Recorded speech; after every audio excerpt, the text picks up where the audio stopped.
could be duped into getting them a check, and then that'll be a scandalous situation, and it'll make the press and all that. I would hate for them to accidentally end up doing something that is the right thing to do as far as the community, yet at the same time they violated some kind of rule because they didn't realize that it's specifically 501c3s in schools that we're talking about, not just any other designation like a 504c3, which is also sounds similar but very, very different.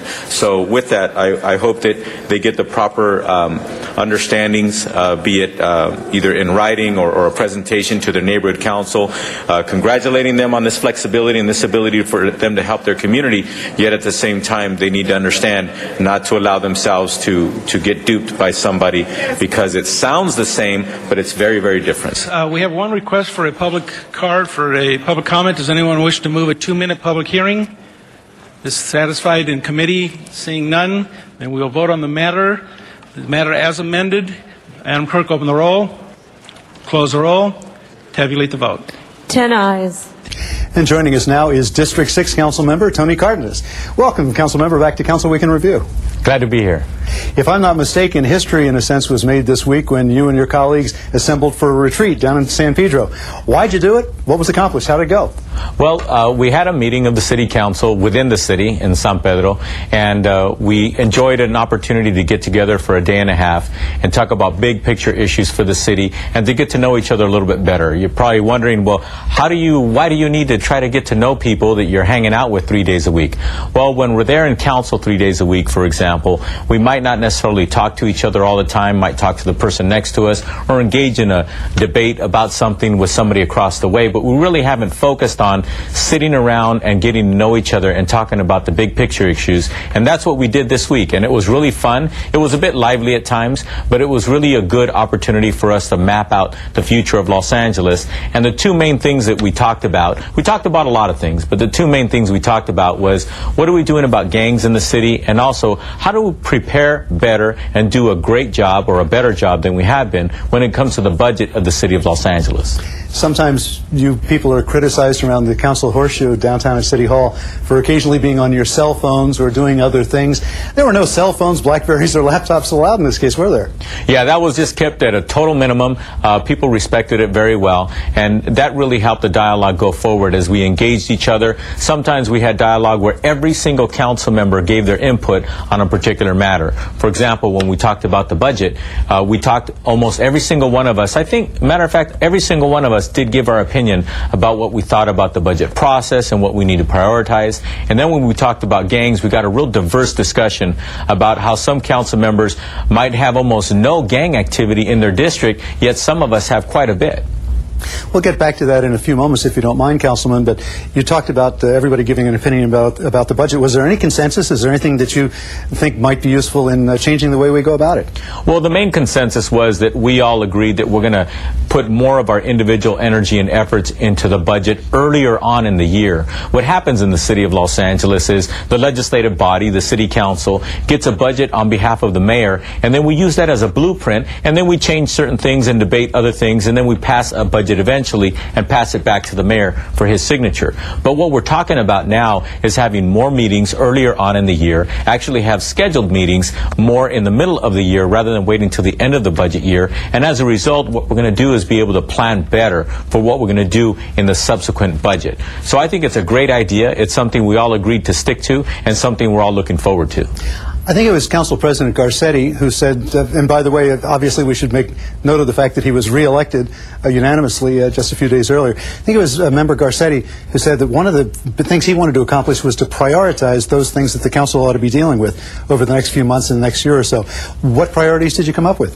Well, we talked about housing, how we need to do a better job of figuring out what we're going to do with housing in this city. We talked about planning issues. That has to do with traffic and what kind of buildings we're going to put on which streets and how we can be tailor-made to individual communities, yet at the same time have a spirit of cooperation throughout the city as to who and what communities are going to have to deal with certain issues, even though they might not want to. So those are the kinds of things that we talked about. Again, we talked about an array of things, but those are some of the things we talked about throughout the whole day and a half.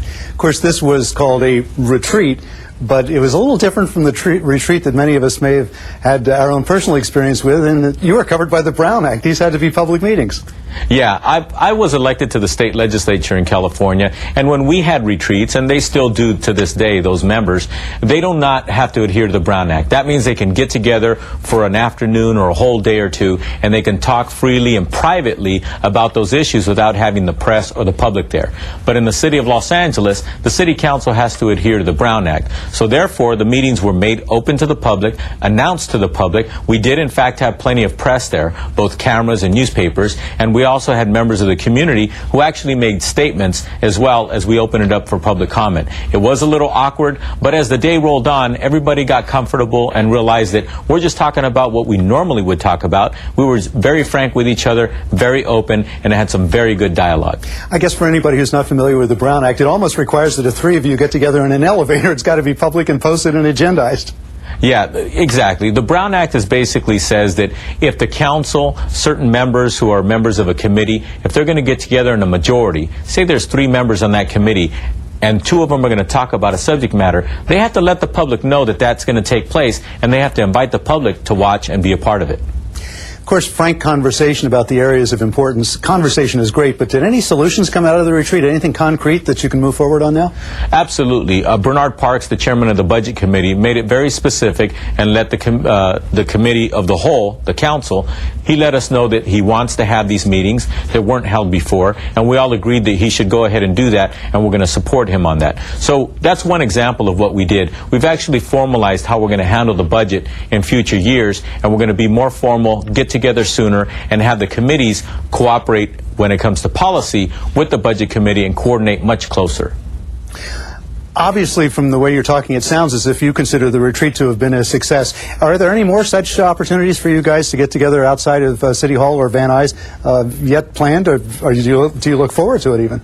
Well, actually, this was a success. Some people were a little leery about having a frank meeting where we can really discuss frankly and freely about things in front of the press and the public or what have you. It actually turned out very well. And as I said earlier, as the day went on, everybody felt more and more comfortable, and the conversation was fluid, and it was very productive. I think that we're going to do this in the future. It was a success, and whenever you have success, you really want to do it again. I have a strong feeling that we're going to have Council President Garcetti. It was his idea to have this meeting, and I think we're going to do it more in the future. One of the things that happened in the open session back at City Hall on Friday, of course, was the discussion of neighborhood councils. And one point of contention that I'm frankly confused about is the discretionary funding that neighborhood councils have. For example, that $5,000 that they can give out in grants. There was an issue of whether it could go to profits, nonprofits, 401Bs, 401Cs. Could you sort that out for us? Well, we had a discussion on the City Council where we went ahead and voted on a motion, and it passed, where the city councils, the neighborhood councils, we made it very clear. Before, it was not clear as to whether or not, say, a local school in their area needed help with some benches or something like that, and they wanted to donate $1,000. It was not clear as to whether or not they could do that. We made it very clear that it's okay for them to do that. They have the permission and the discretion to do those things. In addition to that, we made it clear that if there was a not-for-profit or maybe a church or something like that, that they could actually do that, also following the guidelines. So today we clarified that. But one thing that I spoke on, and some of my colleagues actually spoke as well, is what if it's a not-for-profit? There's 501c3s, 501c3s, things of that nature, and they're all different. A 501c3 is the kind of not-for-profit that most of us are used to, and say they give away free food to the homeless, or they give away clothing, or they help kids with after-school programs. That's not political at all. But there are other not-for-profits that have the permission and the right to be political. And that's where I wanted to make sure that these neighborhood councils understand the difference between one not-for-profit and another, so that when they give them that money, they know and understand what kind of things that they're going to do with that money. One of the things you mentioned a few minutes ago, Councilman, was the issue of gangs and how pervasive it is across the city, but it's not uniform across the city. What's going on in, for example, the 6th District, and what else was discussed about citywide issues involving gangs? Well, when it comes to gangs, the ad hoc committee on gangs and youth development is what I chair, and we've been meeting as much as once a week lately to finally put our arms around how are we going to deal with gangs? How are we going to deal with kids so that they don't get in gangs? Those are the kinds of issues that we're fine-tuning these days, and we've been spending millions of dollars every year on some very good programs. But the truth of the matter is we need to be able to answer to the voters and the taxpayers in Los Angeles and let them know exactly what we're doing with that money into the future and make sure that we hold everyone accountable who actually uses that money and creates those programs. So what we're doing right now and what we discussed in this retreat is how are we going to do that and when are we going to start to implement it? Well, what we're doing this summer is we're going to have a report by some academians. Also, we have our controller, Laura Chick, who's going to come out with a report by the end of the year. And in the coming months, we're really going to tackle these issues. We're going to make sure that we have some accountability measures that have to go with this money. And in addition to that, next year's budget, which we're going to do next May of 2008, by then we should have everything under control and everything clearly laid out so that people understand what we're doing with the taxpayers' money to help kids stay out of gangs and get kids out of gangs. In addition to that, we're going to hold everyone accountable and have an open and fair system so that everybody understands what we're doing with the taxpayers' money when it comes to gangs and when it comes to youth development in the city of Los Angeles. And finally, what else is on your plate in the 6th District, Councilman? What's going on? Well, in the 6th District, we always have issues. We've got to make sure that we keep those pools open on these hot summer days, and we're doing that. In addition to that, we're making sure that the Park and Recs Department has all of their programs open for all these kids who are out for the summer. So those are the main things that we're focusing on right now, making sure that all of our programs are running smoothly. Our parks are teeming with kids every single day of the week these days, and we're making sure that those things go well as filling the potholes and putting the speed bumps and all those other things as well. Councilmember Tony Cardenas, thanks again for joining us on Council Week in Review. It's always good to be here. Thank you. One of our local newspapers dubbed him the rock star alligator. And during Friday's presentation, those involved in Reggie the alligator's capture were recognized. District 15 Councilmember Janice Hahn gives an explanation and description of the capture of Reggie. I'd like to call your attention to the big screen for a video of the wild and dangerous capture of Reggie the alligator. When I thought of what she told me, nearly made me lose my head. But the next time that I saw her, reminded her of what she said. See you later, alligator. After a while, crocodile. See you later, alligator. So, as a public official, I was worried about public safety. And so for 2 years, we've had our animal services, we've had our recreation and parks folks, we've had park rangers, we even had our lifeguards, city lifeguards at one time, because every time one of those gator wranglers came out to Los Angeles and went out on the lake, we had to have a city lifeguard making sure that the gator wranglers didn't drown. So it really was an effort by Los Angeles, and I will say, with all the frivolity and all the attention that we got, it really did cost the LA taxpayers a lot of money. I think we're up to about $180,000 that we spent as a city for overtime for park rangers, for city employees, because we wanted to keep people safe. I wasn't comfortable with a live alligator in a public park. And we don't know how alligators behave, particularly if they're injured or sick or upset about something. So we kept the area fenced off, and we kept our city employees regularly making sure that people were safe. In 2005, Reggie went into hibernation. So for 18 months, we did not know where Reggie was. Many people thought he had passed away. Many thought he had crawled out and registered for classes at Harbor College. We weren't sure where Reggie was, but sure enough, Reggie surfaced the last week of April. And he was spotted, and is Fred here today, Fred Dow? Oh my gosh, I didn't recognize you. You know, Fred is someone who I affectionately dubbed our alligator whisperer, because Fred had a relationship with Reggie like no one else, and I believe Reggie knew Fred. I believe Reggie listened to Fred's voice, and Fred actually predicted that Reggie would be spotted about when he decided to resurface. So I think there was definitely a relationship going on there. But at the end of the day, is why I love this story. At the end of the day, it was our city employees. It was our city employees who captured Reggie.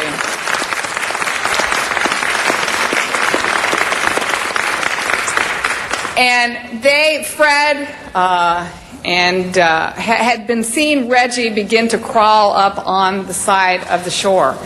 So he was becoming more familiar, more comfortable, which made me nervous that he was becoming more comfortable and was crawling on the shore. So it was the innovative, creative expertise of our city employees who decided to erect a little fence and about the spot where Reggie kept coming up in the afternoon, so that it was their idea to capture him when he came on shore. We were having a meeting in my city council office, and I had Rec and Parks, I had Animal Services, I had Ian from the zoo, our reptile expert, I had park rangers in there, and we were going to talk about our strategy because we felt like we were at a point where we didn't want to wait for Steve Irwin's group to come when he was crawling up on the shore every day and was putting the public and himself in danger.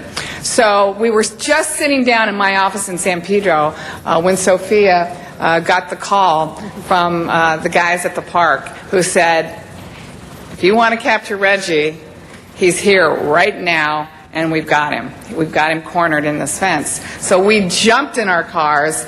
Albert Torres drove me code 3 through the streets of San Pedro to Lake Machado. We called Station 85, our fire department, to meet us there. And when we got there, as you saw the pictures, Reggie was enclosed in the fence. Ian and Danny and Fred literally wrangled Reggie. Ian was laying on the back of Reggie and grabbing his snout like this. We were yelling for duct tape to wrap around his snout. They put a wet T-shirt over his eyes, I guess to keep him from being traumatized for looking at all of us. And Fire Station 85 came with their stretcher, where we loaded Reggie on the stretcher, seat belted him, and put him in the back of the Animal Services vehicle. And then, it was the most amazing thing. It just goes to show the attention that people had for Reggie.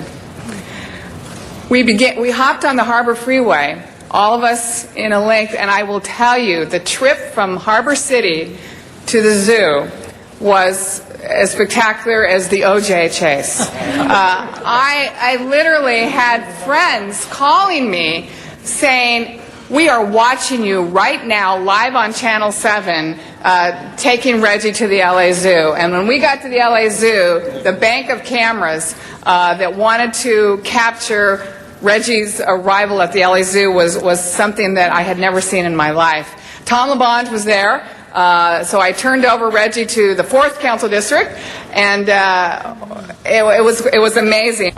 Watch Council Week in Review for highlights of the week's meetings and listen for item numbers associated with those discussions you have an interest in. Then go to the World Wide Web and listen to those discussions using the new City of Los Angeles Video on Demand feature. Visit the city's website at lacity.org and follow the instructions on the screen. And remember, you can watch all Los Angeles City Council meetings in their entirety on Tuesdays, Wednesdays, and Fridays beginning at 10 a.m. On Sundays, you can watch the replay of all the week's meetings, also beginning at 10 a.m. Well, that concludes our program for the week ending July 13th, 2007. On behalf of Paul Townsend and everyone here at Channel 35, I'm Jack Popejoy. Thank you for watching, and please join us for the next Council Week in Review.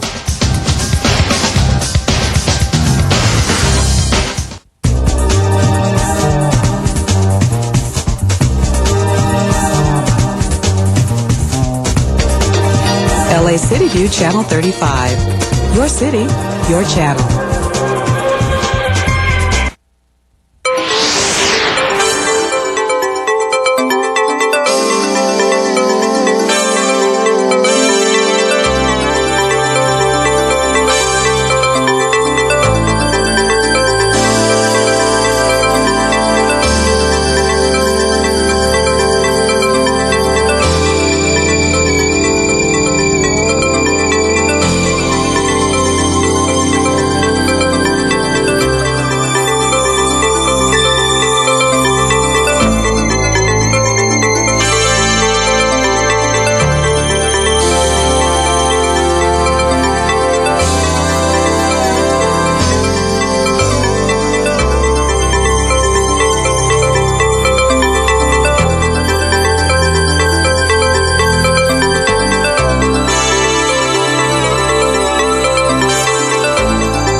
Councilmember Huizar, Councilmember Reyes, and Councilmember Weiss. If you'll please make your way down as soon as possible. All right, we are now live on Channel 35. Good morning, Los Angeles, and welcome to the City Council meeting for Tuesday, July 17th, 2007. We are here in the John Ferraro Memorial Council Chambers, room 340 of City Hall, where we meet every Tuesday, Wednesday, and Friday at 10 a.m. We welcome our viewers on Channel 35, as well as our members of the public that are here in the chambers. I'm Council President Eric Garcetti, joined by my colleagues Councilmember Alarcon, Councilmember Gruel, Councilmember Labange, Councilmember Perry, Councilmember Smith, and Councilmember Wesson. We have 7 members and require 10 to constitute 2/3 of a quorum and begin our meeting, so we are waiting 3 more of the following council members. Councilmember Hahn, if you will please join us. Councilmember Huizar, if you will join us. Councilmember Reyes, if you will join us. And Councilmember Weiss, if you will join us. Mr. Zine is expected after 10:30, and Councilmembers Rosendahl, Parks, and Cardenas are excused today. We are rebroadcast in the evening on Channel 35, and if you're not close to a television, you can always tune in via your computer at lacity.org, where there is streaming video of our meetings here in council chambers. We also are available through video on demand. Any of our past meetings are archived there online, and we invite you to visit lacity.org to click on those old meetings. Lastly, if you're not close to a computer or a television, you can always listen in on your telephone, with your telephone, to Council Phone service of the city at 213-621-CITY. And you can listen to not only the council meeting, but any of our committee meetings as well. Members of the public are invited to fill out speaker cards on any of the items which have been put on our agenda for public hearing. All items receive a public hearing either in council chambers or in our committees ahead of time. If it has not received a hearing in committee, you can fill out a speaker card in the back, and we will hear your public comments here, 2 minutes per speaker. We also have general public comment for items that are not on the agenda, but nevertheless under our jurisdiction. And again, if you'd like to fill out a card and give that to one of the sergeants at arms, we'd be happy to hear your comments. And finally, if you live closer to Van Nuys City Hall, we have capacity for you to testify remotely with video conferencing facilities. So please avail yourself of that capacity, and soon we'll be able to do that from the harbor area as well shortly. Again, thank you to Council Members Alarcon, Gruel, Labange, Perry, Smith, and Wesson. We have 7 members, and we are still awaiting a quorum. This is our second quorum call for Council Members Hahn, Council Members Huizar, Council Member Reyes, and Council Member Weiss. We are waiting the 4 of you to come down to council chambers as soon as possible to begin our meeting. And again, to our viewers and to our audience here in chambers, thank you for your patience while we await those 4 council members. Thank you.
Thank you, Council Members Hahn and Weiss. We are still awaiting Mr. Huizar, Mr. Reyes, and Mr. Zine is expected at 10:30. Mr.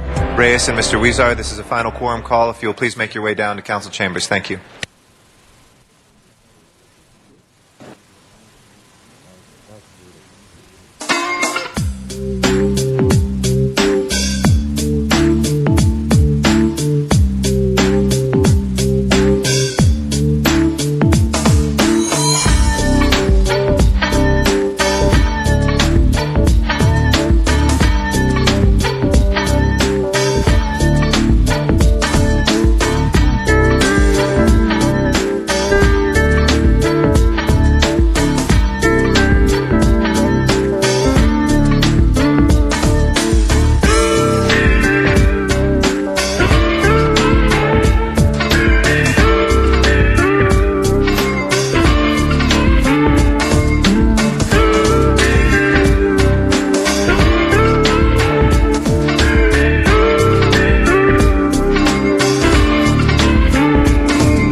last quorum call for council members Huizar and Reyes.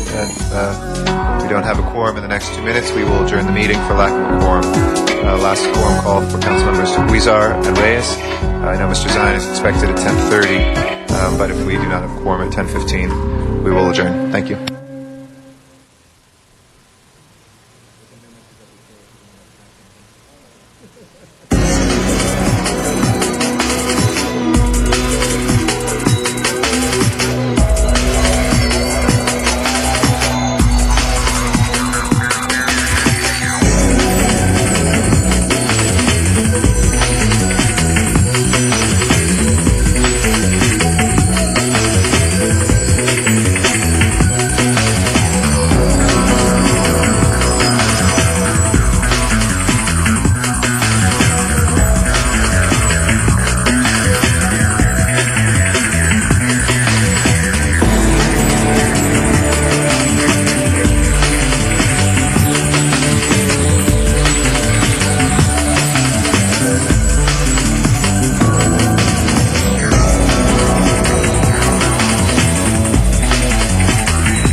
Clerk, please call the roll.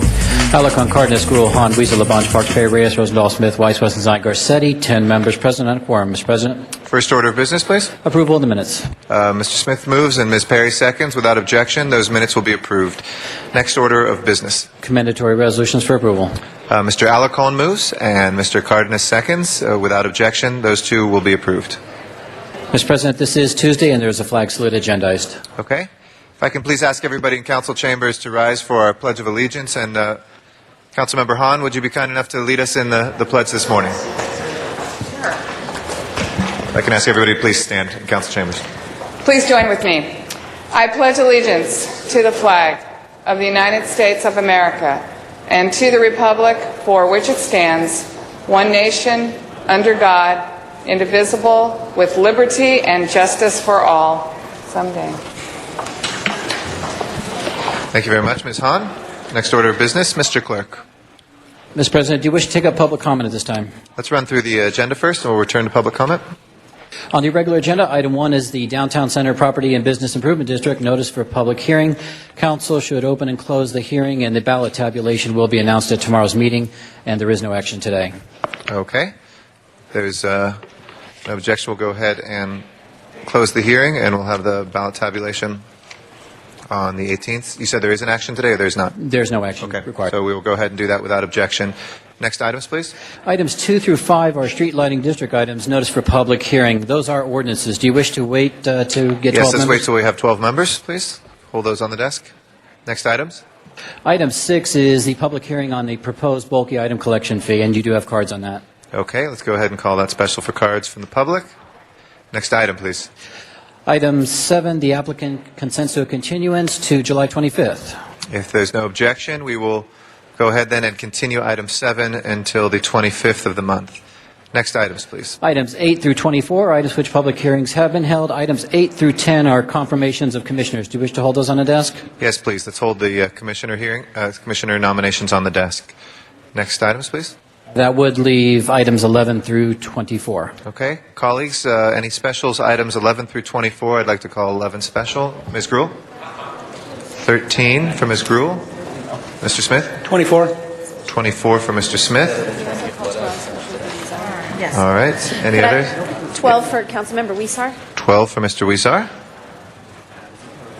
Any other specials, colleagues? That gives us 14 through 23. Any specials? Going once? Going twice? If not, Madam Clerk, if you'll please open the roll on 14 through 23, close the roll, and tabulate the vote. 11 on. That is approved. Yes, Ms. Hahn? I wanted to call 20 special. 20. Okay. Let's go ahead and open the roll on reconsideration on 20. Close the roll and tabulate the vote. 11 ayes. And we'll call that special for Ms. Hahn. Thank you. Okay. Next items, please. Items 25 through 30 are items which public hearings have not been held. 10 votes are required for consideration. Item 25 is a commission reappointment. Do you wish to hold that on the desk? Yes, please. Mr. And, Labange? Mr. President, on item 26, there has been a request to send that matter back to the Personnel Committee. Okay. Is there any objection, colleagues, on item 26 to send that back to Personnel Committee? Seeing none, so ordered. And do we have any cards, Mr. Clerk? I think we have 29. Call that special for cards in the public. Mr. Labange? Yes, I request we take 29. It's a continuation of a report. And if you could take it out of order when it's convenient for the ability of you as president to No make that problem. Thank determination. you. So much. Without objection, we'll do that right after the commissioners. Is that okay? Okay. Any other items special, colleagues? We have 27, 28, and 30. Seeing none, let's go ahead and open the roll on the balance, close the roll, and tabulate the vote. 11 ayes. Those are approved. Next item. On the supplemental agenda, item 31 is an item for which public hearing has been held. Council can adopt both reports, but there is a recommendation to delete 5B from the Plum Committee report. Okay. Is there any objection to deleting 5B from the Plum report? If not, let's go ahead and I'll move both reports. Please open the roll, close the roll, and tabulate the vote. 11 ayes. That is approved. Next items, please. Items 32 through 35 are items for which public hearings have not been held. 10 votes are required for consideration. And there's a request to continue item 32 for one day to July 18th. Okay. If there's no objection to continuing 32 for one day, Mr. Labange? F31 for Mr. Weezer wanted to be called special. I know it slipped right to between 30 and 32, but if you could call that special.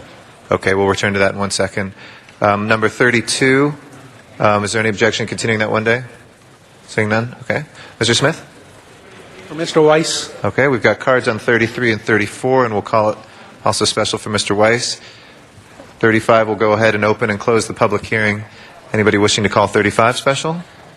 If not, let's go ahead and open the roll, close the roll, and tabulate the vote on 11 35. ayes. That is approved. If we can go back to 31, and please open the roll on reconsideration for Mr. Weezer. Close the roll and tabulate the vote. 11 ayes. And let's call that special as well. Okay. We can go to public comment now. We have a number of cards today for public comment. We'll start with Rochelle Koretz as our first speaker. Rochelle Koretz here? Oh, there you are. Come on forward, Ms. Koretz. Good morning. First, I'm honored. Good morning, everybody. On June 28th, the City Planning Commission approved a baseline mansionization ordinance to protect the scale and character of many single-family residential neighborhoods. This action shows that the city is aware of the impact that overbuilding can have on the visual aesthetics in any given area. By adopting this ordinance, the City Council is recognizing that the issue of scale and character of neighborhood development, as set forth in the community plans, is to be acknowledged and respected, and that proper planning involves both a quantitative component and a qualitative component. When there is a conflict between the qualitative aspect, which is the community plan values, and the quantitative aspect, which is the zoning, the community plan and its values are to prevail. So why is it that city planners cannot undertake the same analysis with regard to R2 and R3 properties, which are out of scale with the nature and character of the neighborhood? The effect is the same. The visual aesthetics are just as important in multifamily neighborhoods as they are in single-family ones.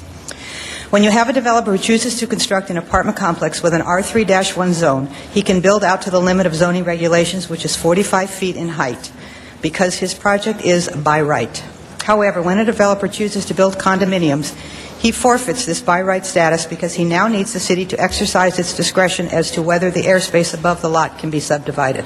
The planning department must accept the notion that a condominium project is not by right and must now be viewed as discretionary, and limit its development so that it conforms with the scale and character of the surrounding properties.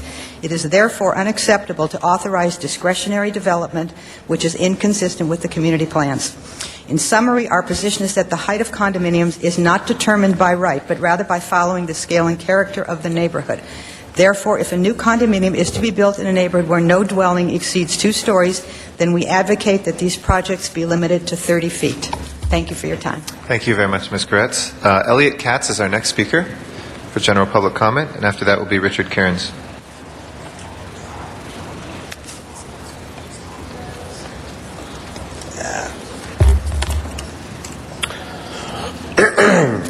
Good morning. My name is Elliot Katz. I'm a 45-year-old man living with AIDS, reside downtown here in our beautiful city of Los Angeles. I was blessed to grow up here. Mr. Katz, would you be kind enough to lift the microphone up a little bit so we can hear you a little better? Thank you. Okay.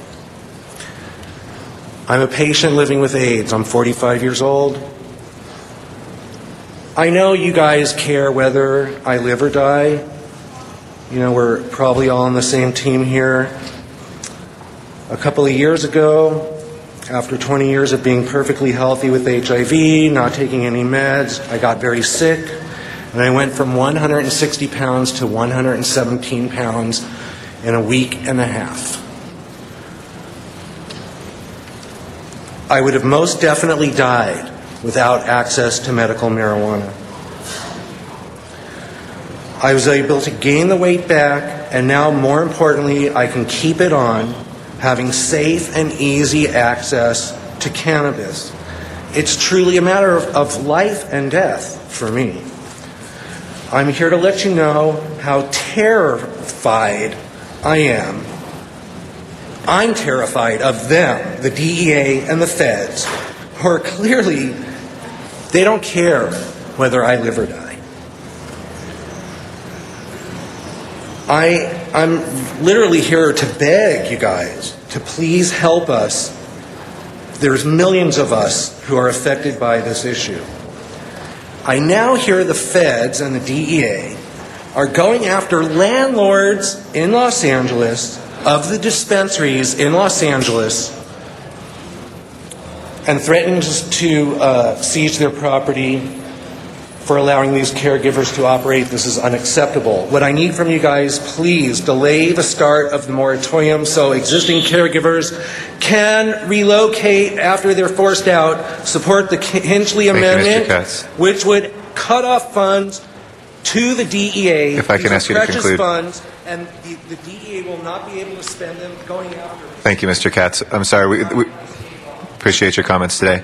I just remind our speakers we have the clock there to help people guide their comments in the 2 minutes. And Richard Kearns is our next speaker. My name is Richard Kearns. I'm a gay man alive with AIDS in Los Angeles for more than 20 years. I'm a new media citizen journalist. I'm a medical cannabis patient and advocate. I am Poet Secretary of the Patient Advocacy Network. When last I spoke with you, the LAPD had turned a burglary investigation into a raid at the Karma Collective. Today, the Karma Collective is shut down. The landlord there is one of nearly 30 LA area landlords that have received for medical cannabis dispensing collectives who have received warning letters from the DEA telling them that federal law allows the U.S. government to seize their real property for permitting medical cannabis to be sold there. The DEA confirmed they have sent the letters and claimed 100 were sent. Why, you ask? Drug czar John Walters explained it at a Redlands, California press conference Thursday. It's because we're violent criminal terrorists. This is madness. This is silliness. I'm not a terrorist. If anything, I'm trying to prevent the federal government from overthrowing itself. We need your help on this. As my colleague mentioned earlier, we need support on the Hinchley Amendment, which would, it's a bipartisan amendment to the 2008 Science State Justice Commerce Appropriations Bill that would prohibit the DEA and Drug Enforcement Administration from arresting, raiding, or prosecuting patients who are abiding by state medical marijuana laws. We need your help in this, delaying the start of the ICO so that some of these existing collectives can relocate. Please assist us with this, and thank you very much for your attention. Thank you very much for your comments, Mr. Kearns. Matt Dowd is our next speaker, to be followed by Michael Hunt.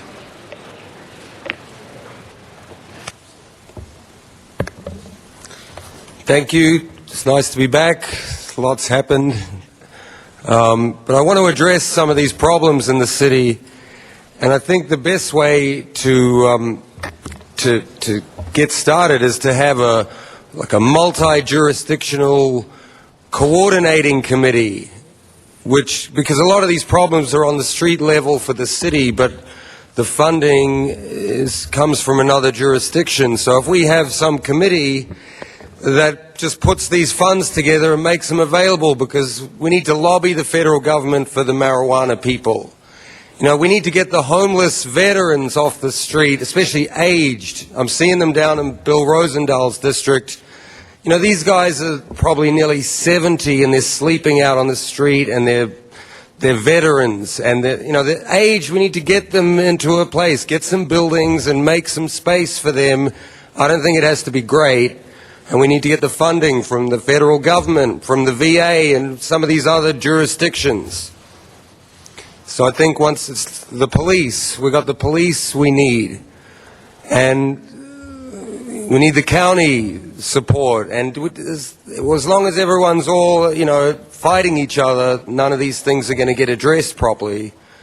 So that'd be something I'd be calling for. It's the MJCC, the Multi-Jurisdictional Coordination Committee. Let's get that one up and rolling.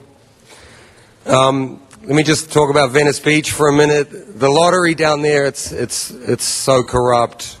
And the problem is there's no way to enforce all the activity there. It's just humanly impossible. So it really needs to go back to some kind of first come, first served system, because it's just corrupt the way they're buying and trading all these spaces. They're meant to be free speech down there. But I want to help with that, but you've got to talk to me. Thank you. Thank you, Mr. Dowd. Michael Hunt is our next speaker. After that will be Candido Maras. Good morning. Thank you for being back on the record. My name is Michael Hunt, and my first order of business today is my heart goes out to the Gruhl family. Her mother just passed last week, so I do recognize that. Second of all, the city attorney's office has got you guys in more trouble than that you guys have ever been in before. We have 6 different attorneys down there charging the city of Los Angeles $550 an hour to resolve nothing. The federal court in Ferguson said what he wanted down there. They are coming up with everybody else's ordinances but the city of Los Angeles. The guy that's running the show, he's like Jim Crow. He's a racist. He has no family values. He's one of the worst guys that you can have trying to do anything in the city. And he's working on the city's 3rd lawsuit. You don't leave one to get into another one, to get into another one. Recognize what I'm saying to you guys is this guy's a Jim Crow type of guy who's trying to negotiate for you guys, and he's saying that you guys are racist as well, and that you guys don't understand what Ferguson is saying in his copied order and certified copy to you guys. So watch out for that. When you do anything 3 times, you know that it's a failure, and what you can best do is nothing, like Ferguson said, and you guys got to be aware of that. Listen to what Ferguson's saying. Get rid of the city attorney's office. Let's settle out and save the city some money. Thank you, Mr. Hunt. Candido Maras is our next speaker. Arnold Sachs will follow him. Good morning, Mr. President, council members. I, too, would like to express our condolences to Ms. Gruhl. At the July 6th meeting, your friends, the Knights of Columbus, were there. We did not know that your mother had passed away, and so many of them knew her. They had worked with her and really adored her. So, again, God bless you. We'd also like to extend our good wishes to Mr. Ron Deaton. He was a great man. I knew him here for many years, and I wish him great health. I know that most of you know that I've had some battles with him, but I've always respected him. I've always felt that he's a great person and an honorable person, and he had a tough job to do. But we also have to really take into consideration who's going to take over the Department of Water and Power. It's a very important position, and I am here to say that I hope that this council and the mayor will really consider Mr. David Nahai. He is a man of integrity, and that's what we need, someone that can look into the future and plan for the needs of the Department of Water and Power and of the ratepayers. Lastly, there was so much discussion about your retreat last week. People don't realize that retreat, Mr. President, was a valid thing that you guys did. From that retreat, if you come out of there and you're able to work with the mayor, the budget started July 2nd, the new budget for this coming year. If you're involved with that budget process, we can take care of a lot of the problems we have. We're losing money from the federal government.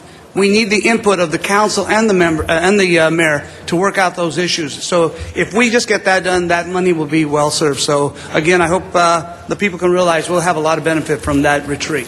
Thank you, Mr. President. Thank you very much, Mr. Morris. Arnold Sachs is our next speaker, and then we'll go out to Van Nuys, and Brett Stone will be our first speaker in Van Nuys. Good morning, council members. Thank you very much. Again, back to the MTA. I bring notice, or I'd like to point out to you a picture taken from the LA Times from your retreat, and not necessarily focus on the person in the picture, but the writing that shows in red an agenda item, budget. And again, I talk about the MTA budget and their call for fare increases because they are running a deficit of over $100 million a year. Yet they have construction authorities that no one knows what the budget is for, no one knows why the construction authorities are necessary. You have the Gold Line Foothill Construction Authority with no funding for the Gold Line for the construction of the Gold Line Foothill rail line. You have the Expo Construction Authority. You have the Pasadena Gold Line Construction Authority. You have a call for the Green Line Construction Authority. You yourself, Mr. President, said that the construction authorities are multi-jurisdictional. Yet you have no construction authority for the Gold Line East Side Extension, which runs through the city of L.A. Why then a call for the Green Line Construction Authority, which will take place with the construction will take place within the city of L.A. totally? The budget for the Expo Construction Authority, over $2.5 million a month, comes to $30 million a year. The budget for the Pasadena Gold Line Construction Authority, unknown. The budget for the Foothill Construction Authority, unknown. If you take $1 million a month for each one of those construction authorities, that's $24 million a year. Added that to the Expo Construction Authority, that comes to over $54 million a year. If you have a budget crisis, you'd like to know where you can save money. I'd like to get an answer, please. Thank you. Thank you, Mr. Sachs. We'll now go out to Van Nuys with our video conferencing capability, and Brett Stone will be the first speaker, and then Donna Perriman. Good morning, Mr. Stone. Good morning, City Council. Let me adjust the microphone here. I'm a resident of Los Angeles. I'm a registered voter, and I'm a medical marijuana patient. I want to thank the City Council for being progressive in its stance and the fact that it's tried to address the issue of the marijuana dispensaries here in Los Angeles. I know you're working on a moratorium, but at this time, as a medical marijuana patient, I ask the City Council to put off any action on a moratorium until we can sort out what's currently happening with the federal government's war on dispensaries here in Southern California. As others have mentioned, letters were sent to the landlords of dispensaries. Approximately 20 of them are not open this morning that were open on Friday. And a lot of these were my friends. And they provided me with the medicine that allows me to function. We'll hold you there just 1 second, and we'll hold your time, don't worry. We do have a rule against signs used. We respect very much people's free speech rights to be able to put those up, and there's one as well that borders on one of the words which crosses over into the obscenity area. So if I could ask folks to please put their signs down. It's a rule that we do for blocking people's sight lines as well as other things. But if it holds here in council chambers, we very respectfully ask you. They've been on TV for a moment, but we need to be able to enforce that, and we don't have a sergeant at arms there to usually let people know that. But if you could do that and continue your speech, thank you. Okay. I just think you need to put off any action, and I don't know what the City Council can do right now as far as stopping what the federal government is doing. I watched the coverage of the DEA's press conference from Bakersfield yesterday when they raided a dispensary there. And the agent that held the press conference was not the Kern County DEA agent, but instead was the Los Angeles field office head. And what he said is that the raid in Bakersfield yesterday would serve as a warning to dispensaries that they should close or face further action by the DEA. Now, the city has supported dispensaries, and now it's time for you to step up and to step in between the patients and the dispensaries and the federal government.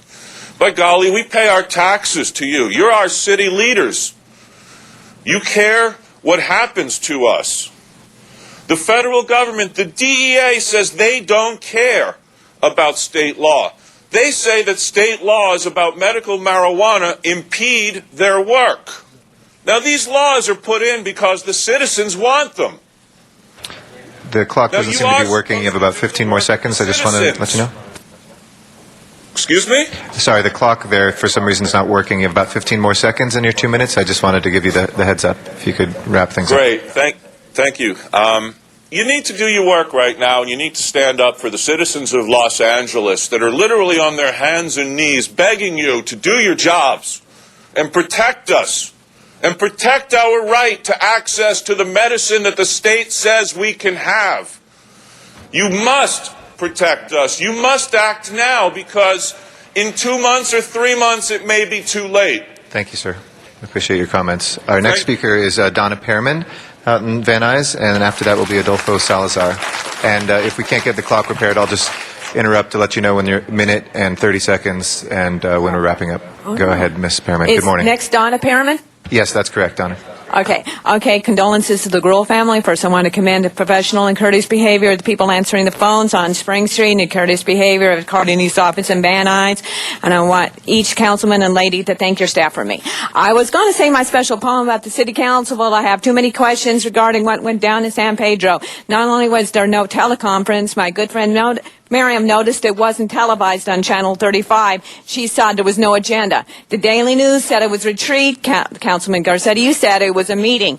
Neither party, I mean the city council or the paper, are known to tell the complete truth. Why are you so close now before you went to San Pedro about what was going to happen instead of slithering afterwards, no offense meant to the snake, and planning after the paper got a hold of it? It was a meeting. You must have something like minutes showing what was said at the meeting. Show us something that could be glanced at Spring Street and Van Nuys with the guard perhaps, or tell us at 10 o'clock we learned how to fool the public, 11 o'clock how to expedite CRA projects. What were you in a meeting about? Did you stop at one point and have a big lavish luncheon and or dinner at our expense? I'm sure you got hungry learning how to fool the public. I'm sure you didn't want the public to see you stuff your face. Did you bring your husbands, wives, partners, and children? Did we have to feed them too, or did they stay at home? Did you stay at a hotel or expense? Lavish, I'm sure. Or did you travel back and forth at our expense? Is there any truth to the Daily News article? I'm so madly I don't want to look at you. I want any of them. I will not say one good word about any of you. I want answers. I don't trust you. Give us proof. Otherwise, I'll believe it was fools. Oh, okay. Otherwise, I will believe it was a retreat and we fools paid for it. I bet you wish you didn't have teleconference now. I'm done. Thank you. And just as a point of information, our notes from the council retreat are actually going to be available online. They're being written up professionally right now, and that was paid for with the existing budget for our off-site meetings and was open to the public. Adolfo Salazar will be our next speaker, and Patrick Duff will follow that. Again, our apologies about the clock. Good morning, Mr. Salazar. Sir, Adolfo Salazar? Not? We'll go to Patrick Duff then. Is Patrick Duff there? Good morning, Mr. Duff. Thank you very much, President.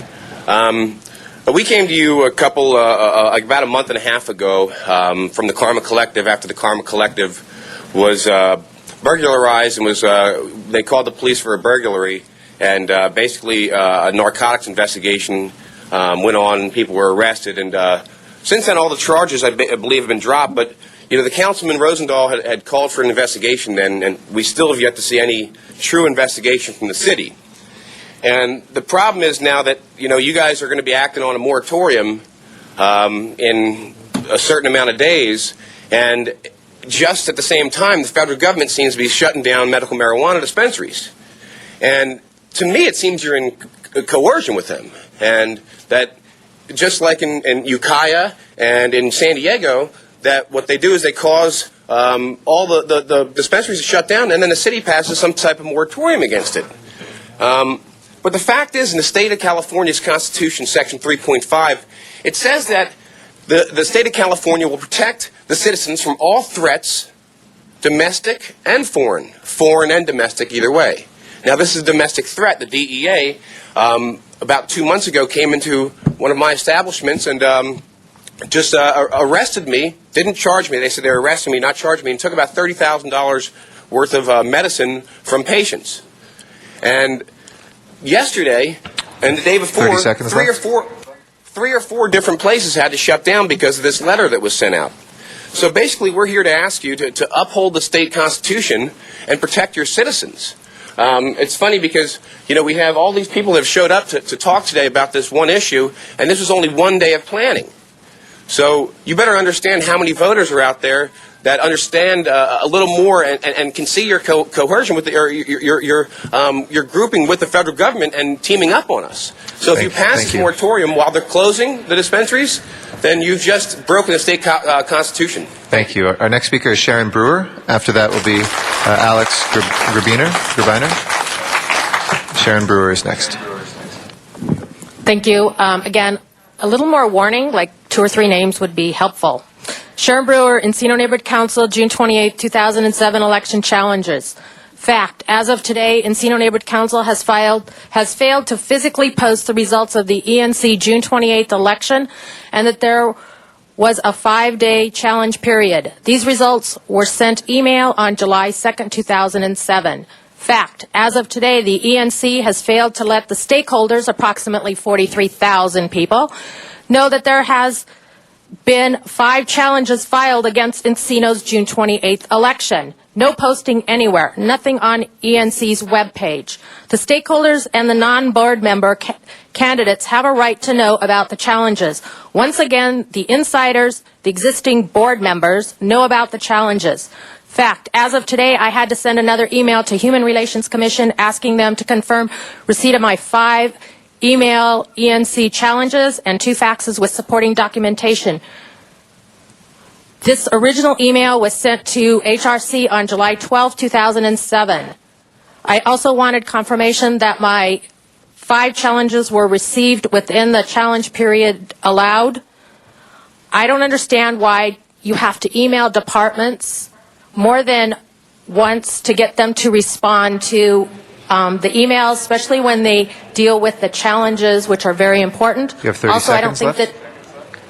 Also, I don't think it's right that the ENC has been allowed to have their election when they approved their election procedures less than 24 hours before the election, which is a clear violation of the Neighborhood Council election procedures approved in January 25th, 2005. Thank you. Thank you. Alex Grabiner is next, and Eddie Lepp will be after that. Good morning. Thank you, Mr. President. Good morning, City Council. I stood before you approximately 2 months ago to speak to you about the situation at the Karma Collective, one of the many medical cannabis dispensaries here in Los Angeles. As you are aware, there were LAPD actions taken against this dispensary. However, despite the fact that a good deal of inventory was seized, no charges were ever pressed against any of the operators. A judge ordered all of this property to be returned. However, we have recently been informed that it was actually turned over to the federal government and the DEA. All these patients you see here before you today have come to ask you to take action to help save safe access to medical cannabis here in Los Angeles. The DEA has found a new tactic to try and shut down these dispensaries by threatening basically their landlords, threatening them with seizure. As you all know, the moratorium is supposedly being passed sometime in the near future, but as you can see, this represents a severe obstacle to the future of safe access and of the well-being of patients here in Los Angeles. We ask that you keep this in mind, that you keep in mind first and foremost the well-being of these patients, and that whatever actions you may take with this moratorium, you work with the patients and the caregivers and all the providers here in Los Angeles and not cooperate with the federal government and definitely do all that you can do to protect the amazing community that we have created here in Los Angeles. Thank you. Thank you very much. Before Mr. Lepp speaks, we have 12 members, so if we can take up items 2 to 5 and number 12, and then we'll hear from Mr. Lepp on those items which are waiting 12 members for the ordinances. Please open the roll, close the roll, and tabulate the vote. 12 ayes. Those are approved. Mr. Lepp, I'm sorry, go ahead, and Jeffrey Epstein will follow Mr. Lepp. Hello, my name is Eddie Lepp. I was the first person arrested, tried, and acquitted in the state of California under Proposition 215. I'm also the largest single bust in the history of the DEA for providing medical marijuana. Right now I'm facing 4 life sentences for trying to provide medicine for patients. I would ask you to look at 2 issues, gentlemen. One, this is not about marijuana. This is about states' rights, patients' rights, and individual rights. You as our elected officials are bound to protect us. You know that. It's time that you did your jobs.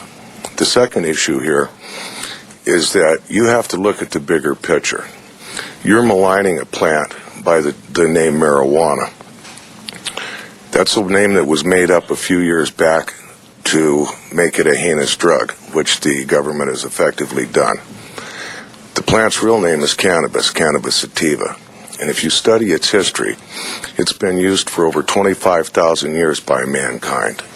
It has been found in every royal burial site, every spiritual site, and every healing site found by every civilization since the beginning of time.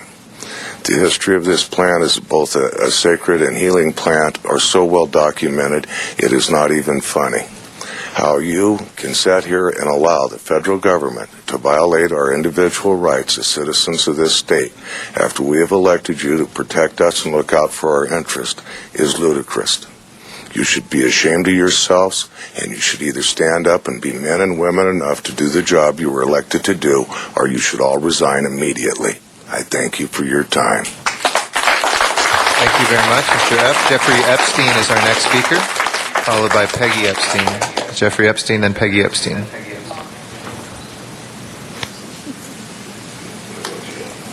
And that's in Van Nuys. Hi, good morning. My name is Jeffrey Epstein. I started smoking medical marijuana roughly about 5 years ago. I have a bad back. I wear a morphine patch. The doctors are putting me on all these other pills, anti-inflammatories, that they're telling me it's destroying my liver, and which I'm feeling all the problems now.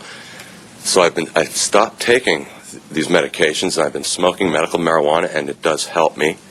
My brother also, Albert Epstein, has multiple sclerosis. He does smoke the medical marijuana. The pills he takes does not help his condition, his seizures. The medical marijuana calms him down, and it keeps him relaxed. I see nothing wrong with the marijuana. It is helping everybody, and I'm going to continue to smoke it, whether the law changes or not. Thank you. Thank you, sir. Peggy Epstein is next, and then Jeff Berg.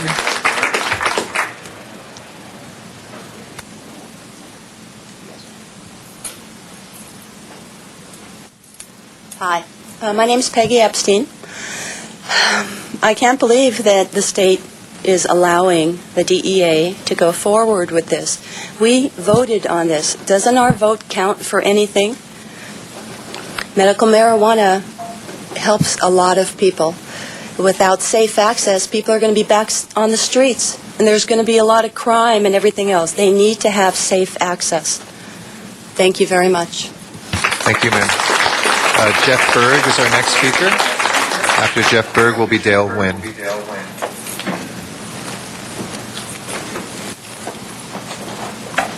Good morning. My name's Jeffrey Berg. I'm a medical cannabis patient, and I own a medical cannabis dispensary in Los Angeles.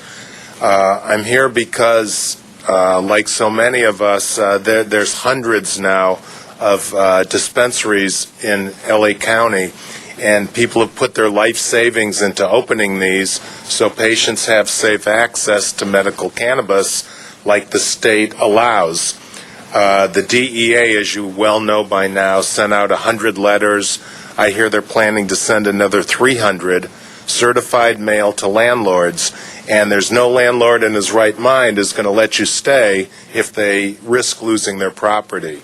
So not only do all the dispensary owners risk losing all my life savings, which I invested in the business, but patients will not be able to access medical marijuana. Now, I pay about, I don't want to give the exact figure, but let's say $4,000 to $7,000 a month in sales tax to the state every single month for the sale of medical cannabis, and the state is not protecting us. It's plain and simple. It's taxation without representation. We're tired of it. We need you to step up for us. And secondly, there is a moratorium supposed to go into effect. The moratorium states that a medical cannabis dispensary cannot move. So if the feds close us down and we have a moratorium, we're not even allowed to reopen. So we need your help. Thank you.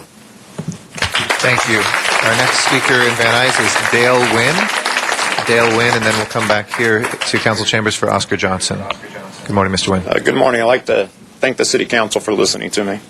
My name is Dale Wynn. I've lived and worked in the San Fernando Valley all 43 of my 43 years alive, and been in the military. I played semi-pro football. I'm not bragging about those things. I'm just saying that those are things that made me who I am, and I never would have considered medical marijuana up until about 7 years ago, that is. I've had both knees replaced, both hips, due to avascular necrosis, osteoarthritis, rheumatoid arthritis, degenerative joint disease in general, and I've been on morphine for quite a number of those years, legal prescriptions.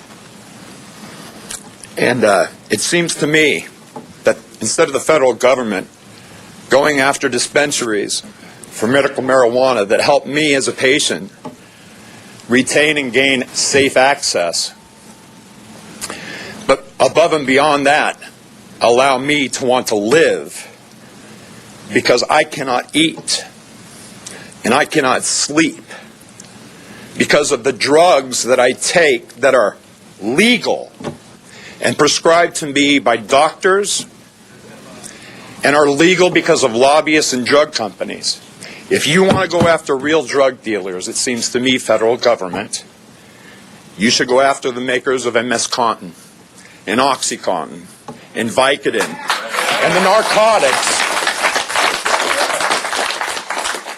narcotics that make us have to turn to medical cannabis in the first place. I implore you, please listen to us. Back our safe access to medical cannabis. Hear our voice and stand up for us. Thank you. Thank you very much. I know Mr.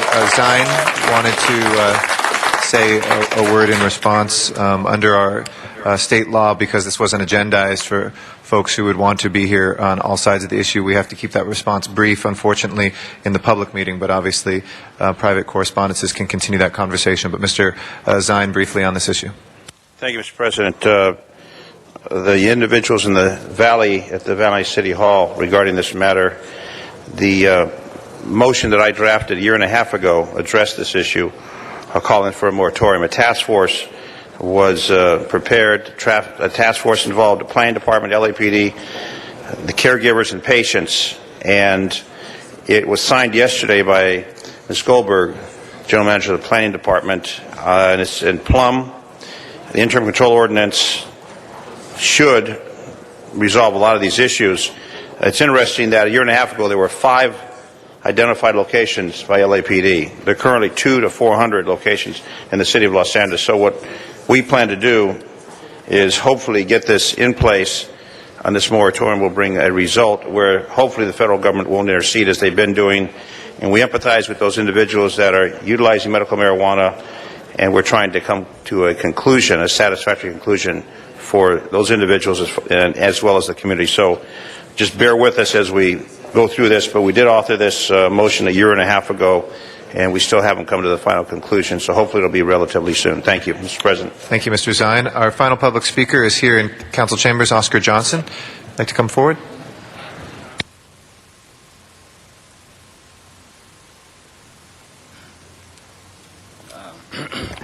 Good morning, City Councilman, Council President, and City Council. My name is Oscar Johnson. I'm proactive for the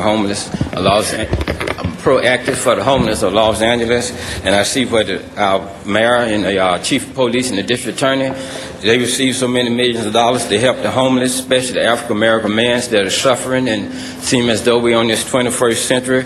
We are still the victim of a fallen society, and we experience the worst genocide since we have been free from slavery through our political system, because we know we get so much money to represent each and every one individual in society, but it seems as though the money spreads around the African American community and they don't receive any money. Anyway, I think in the city of Los Angeles we have too many liquor stores in Los Angeles, where the poor people congregate. I think all the liquor stores should be closed down. Then we see where our fire department and their fire trucks, they go up and down the street, medicine, they endanger the life of innocent people. They be staging their fire scene where it be no fire scene, and our district attorney office is really failing us greatly. They have getting millions of dollars to help fight crime and help solve murders, and they do not spend anything near solving murders pertaining to African American people with African America. Seem as though we just living in a society of unfit authority, of unfit supervising, if any, and that really have failed us. And that King Drew Hospital should be closed down immediately, because I remember when King Drew was open, they had Caucasian staff and the community flourished. It was ran properly, but they phased Caucasian America out. They brought in more minorities, and the hospital started going down, haven't stopped going down yet. And I think that's a part of our health care. And I think our Constitution, our Bill of Rights do not accept us to have majesty in our government. We should strive for a better, perfect government, or strive for more stable abilities. Thank you. Thank you, Mr. Johnson. That closes our general public comment for today. Thank you to all of our members of the public who were here for that. If we can take up our commissioners first, and then we've had two requests for items out of order, 29 from Mr. Labange and 33 from Mr. Weiss. So without objection, we'll take the commissioners and then those. First commissioner, please. That is item 8, and that is the reappointment of Mr. Steve Juarez to the Board of Fire and Police Pension Commissioners. Okay. And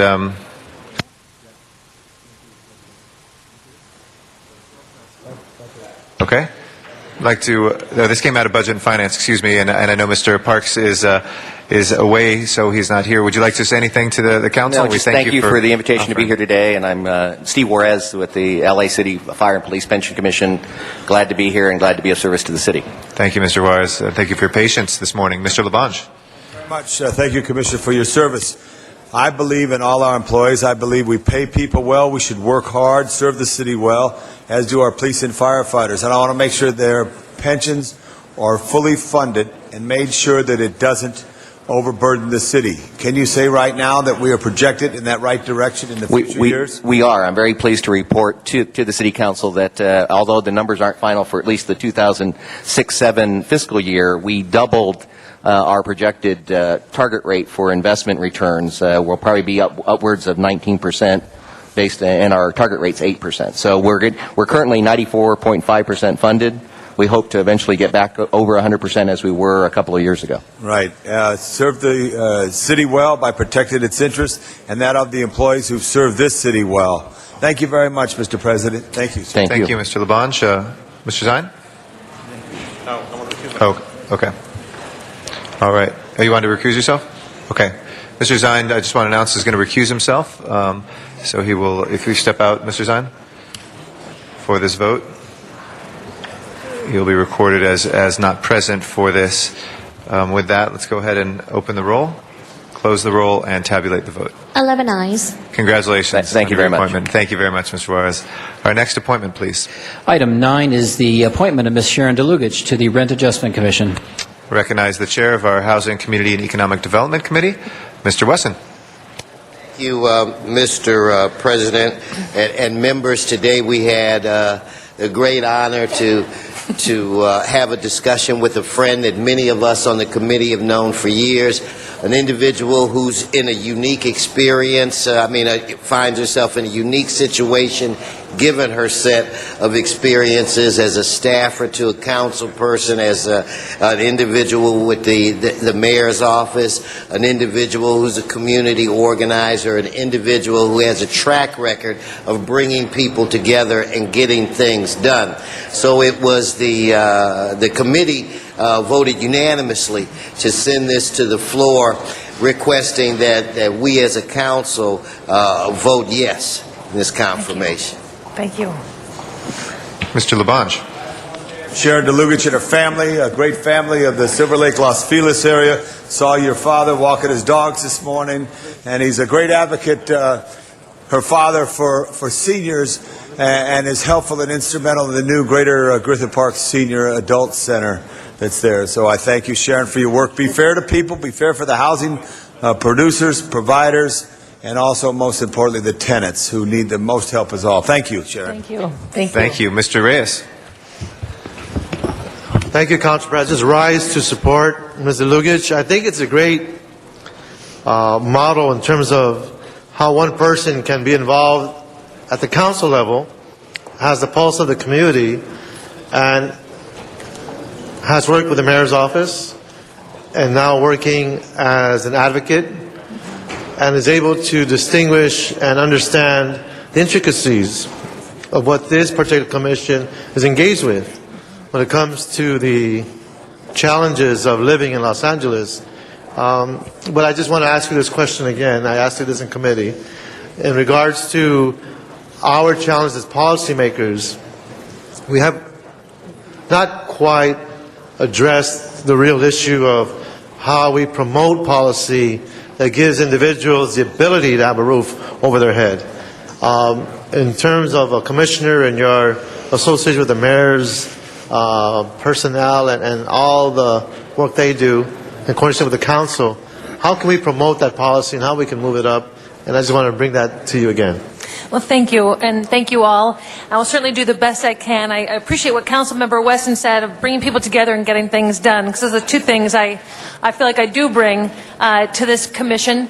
And in that regard, I'm very interested in researching policies that are out there and new ones that are yet to be thought of, and bringing them to tenants and landlords and housing developers and housing advocates, and working with people that I know, and all the commissioners on the Rent Adjustment Commission have a lot of networks, and working together to make real solutions happen in a timely manner. As you say, and as you know, the problems get worse every single day for tenants in Los Angeles. So I'll do my best to help bring some real solutions. Well, I was very careful not to bring up the word inclusionary zoning, but I'm not speaking to that specifically, but something that allows us on a citywide basis to promote a healthier city by providing housing for our workforce and for those who are most in need as well. So thank you for your hard work. Look forward to working with you, and thank you. Good luck. I look forward to working with you too.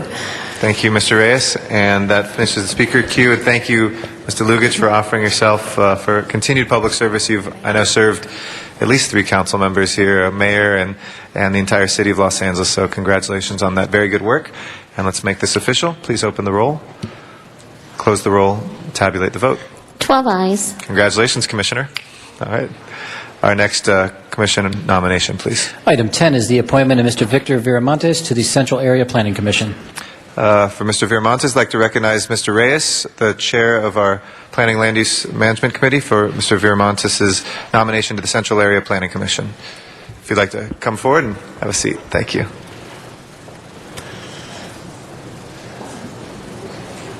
I just want to thank Mr. Viramontes for joining us. I just want to ask one question, and that is what role you find yourself playing and what qualifies you to be in this commission. If you can share that with us, I'd appreciate it very much.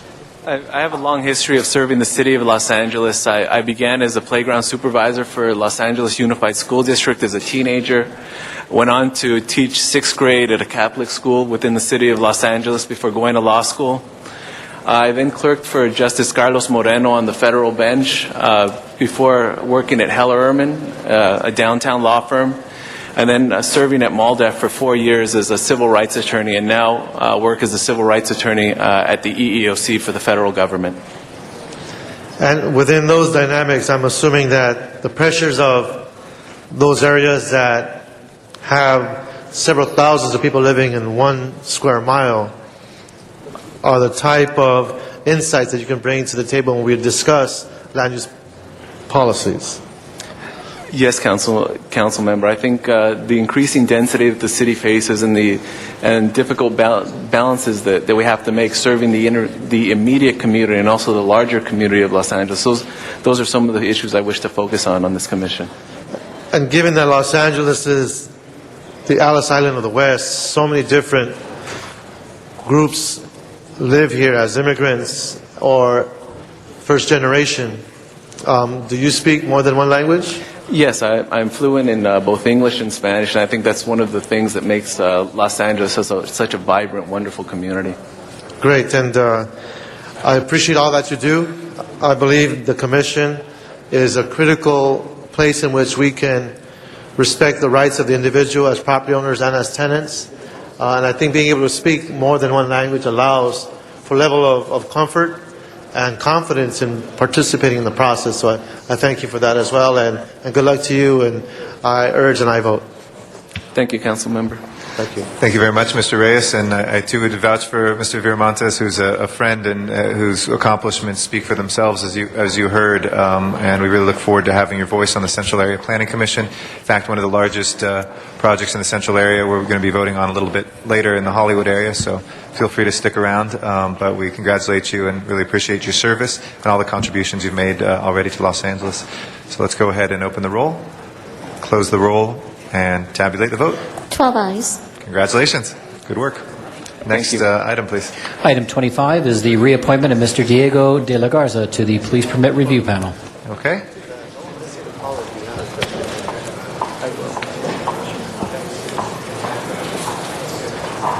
All right. Thank you very much. Would you like to share anything about your desire to serve with the council? I'd just like to say thank you for the invitation for being here, and I've been serving for a year and a half. It's been a pleasure, and I hope to continue that service. Great. Well, we look forward to that. Anybody wishing to be heard on this nomination? If not, let's go. Mr. Zine. So quick on that button, Mr. Garcetti. Good morning. Good morning. Your commission serves a vital role when it comes to quality of life in neighborhoods. And there are many clubs that are currently in Hollywood, spreading throughout the downtown other areas. And it's critical that the commission, when they review those applications, put the proper conditions. Can you go into some detail from what you have seen with the number of clubs that have opened and conditions imposed by the police department? So we will have a compatibility between the clubs and the neighborhoods so they don't have a clash. Honestly, in the past year and a half, we've had very few clubs come before the Commission for a permit and panel review. Maybe they're operating illegally then. Then that's something that we definitely need to take a look at. There's a number of them that are sprouting up all over the city of Los Angeles, in Hollywood, right, in the central area, in the San Fernando Valley.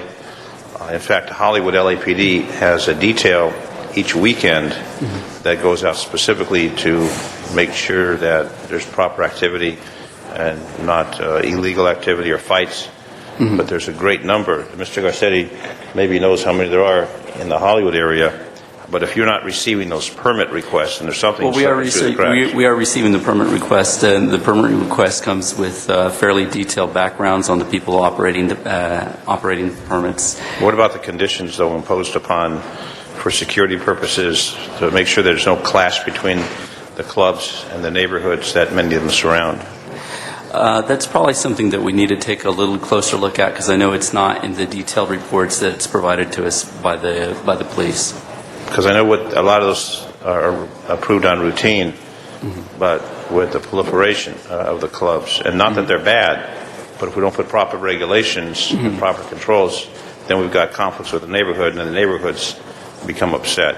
Right. The overflow of parking, the overflow of activity. Sunset Strip is a classic example with the activity there, and some of the problems associated with that impact the residential community that joins Sunset Boulevard. So just if you can, in your reappointment, look into that arena. And you may want to check with the Hollywood Vice section and look into the club detail that they have specifically designed to do enforcement. You may want to ride with them to see some of the challenges that they encounter on the weekends. All right, I certainly will. Thank you. Thank you. Thank you very much, Mr. Zine. If nobody else wishes to be heard, please prepare the roll and tabulate the vote. 12 ayes. Congratulations again. Thank you very much. Appreciate it. And on number 12, if there's no objection, we'll send that forthwith, please. And we have Mr. Smith, with Mr. Labange's permission, has gotten 24, is that correct? Without objection to take out of order. So if nobody has a problem with that, we'll take up item number 24. Mr. Smith. Thank you. If I could have the Department of Water and Power staff come forward.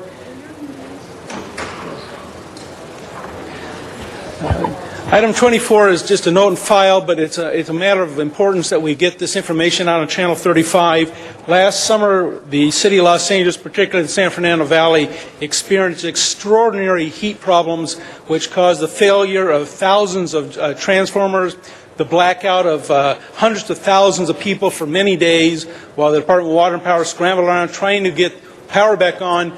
We stretched our resources very thin. Our people did extraordinary work, some people working 24 to 36 straight hours without a break to get people's power back on, but we found extraordinary shortages of transformers and materials that we really weren't ready. We started to tried to open up senior citizen centers at our facilities for people to go as a place for refuge without power, particularly those temperatures in Mr. Zine's district reached 118 degrees. People needed cooling centers, and yet when we went out to open these centers up, our Rec and Park staff didn't know they were supposed to do that. They didn't know who was going to be there, how they're going to maintain them. We really didn't have a plan. And so 24 asked that we bring back a plan. I wanted Water and Power here to report on the things that they've done to pre-position materials and manpower to be ready for this year so we don't run into those extraordinary problems if we have one of those heat waves we had like we did last year, particularly as we've experienced a very dry winter. We expect very hot temperatures, we expect fires, we expect disasters, and we want to know what the Water and Power Department has done, particularly to be prepared this summer so that when these problems hit, that we are ready. So if you could briefly just give a summary of the steps you've taken to prepare the City of Los Angeles for what may come this summer. Okay, first and foremost, I would like to take this opportunity to provide the council with an update on status of Mr. Deaton. He is in a local hospital here in Los Angeles. My understanding from the family is that the doctors expect a full recovery.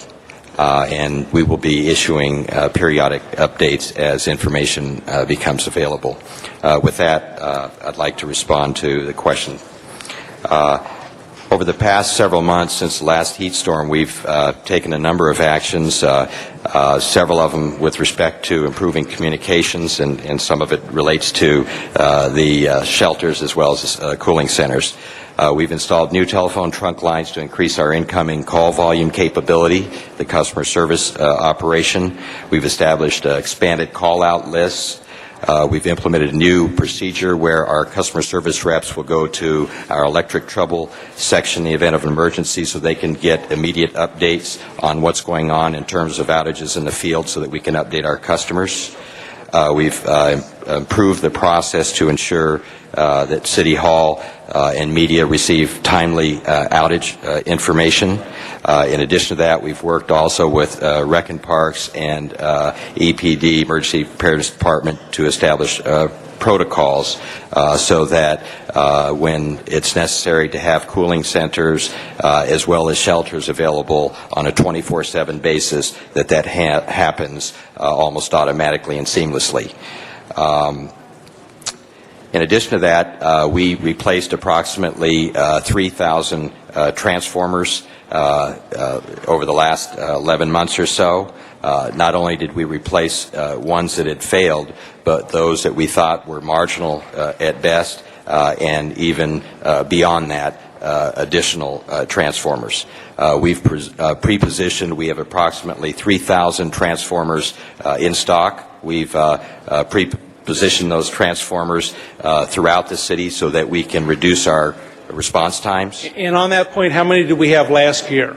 Ready? I would say that we had, my recollection is about 1,000 transformers last year. As you know, you were there at the press conference earlier, and we had about 1,000 just at that location, Satakoy, in the Van Nuys area. Those are some of the improvements that we've made here in the near term, and we think that we're much, much better prepared than we were last year, and we've learned a lot from that record-setting heat that we experienced in July. Thank you very much. I think it's important that people know this, that we're really thinking about it. We're trying to resolve those issues that popped up last year. The department's done a great job. And again, your employees were magnificent last year, working incredible, long hours, 36 hours, some of those people without a break. So we appreciate that. But what we don't want to do is have to go through that again. And so I appreciate what you've done. I think it's good we get the information out. Two things. One, will the council offices be given the game plan so they know who to contact if they have questions after hours? Yes, we will make sure that all council offices have contact information in the event of emergency. Okay. And one other thing people need to know is that when the power goes out, you can't go to the web page and get information, obviously, but telephones continue to work. They don't ring, but they do work. And so anyone during a blackout can pick up their phone, dial 311, and get through to our City Hall operators who will connect them with water and power emergency boards. And the one easy number to remember is 311. Or what is the other number that you have for emergency board? They can call 1-800-DIAL-DWP. Dial DWP. So either of those work even when the power goes out, telephones continue to work, and also everybody's got a cell phone anyway. So anyway, thank you very much for the information. I appreciate what you've done to get us ready for this summer, and appreciate the information of Mr. Deaton, too. Thank you very much. You're welcome. Thank you, Mr. Smith. Mr. Reyes is our next speaker. Thank you for all your hard work, and it's good to hear the good news from Mr. Dean, so I appreciate that very much. Thank you. The directive in this motion also folds in Department of Recreation and Parks in terms of how we look at our preparedness. I have a concern with the Legion Park, in that as you walk through it, and I think Councilman Garcetti has pointed this out as well, many of our water lines that are used for landscaping and watering and keeping the area from being too dry actually don't work. And I know that's a capital issue regarding our infrastructure. But what's the coordination between the city's department, Department of Water and Power, when it comes to Recreation Park, and looking at these hot zones if we're preparing ourselves in case of an emergency? Can you respond to that? Well, specifically, I'm not quite sure. It sounds like what... Please hold my time. Yes, just to make sure it's clear in my mind what the question is. There are certain parks where the infrastructure, the piping, or the irrigation system at the various parks may not be sufficient or adequate to... or deteriorated. You just don't or work. deteriorated. We do have I can respond to that. We do have a program. We have some grant funds from Prop 50 where we're actually putting in smart irrigation systems. We're working closely with Recreation and Parks as well as the Metropolitan Water District. In fact, we had a press conference out at Barnstall Park yesterday where we implemented that technology, where we received grants and worked collaboratively with other city departments, including the Bureau of Engineering. We have plans. I can't remember the specifics. I'm going to say there's somewhere on the order of 15 to 17 parks that we plan to go in and retrofit and assist with these smart irrigation systems, and it also includes assisting with the piping as well as the sprinkler heads, high efficiency sprinkler heads. And I appreciate that answer. Legion Park, I know, is one of the oldest parks, and its piping system has just rotted out. I mean, it just doesn't work. And certain areas are very, very dry, especially near the homes, up on the opposite side of the entrance to the Dodger Stadium. So it's in that pocket that I think we need to focus on, and I might follow up on that interplay. Another question I have is, I had several transformers burn out last summer along Marmion Way and certain parts of the Northeast. The feedback I was getting from the line staff, but I was in a T-shirt in Levi's and I was asking what was going on, and the line folks didn't know who I was. but they were just telling me, well, our department now is buying cheaper products because of budget cutbacks. Our equipment is not of high quality. It's not the same material as before. And now we have to replace these quicker because they're burning out quicker because of our inability to buy higher quality parts and material. Can you speak to that? Go ahead.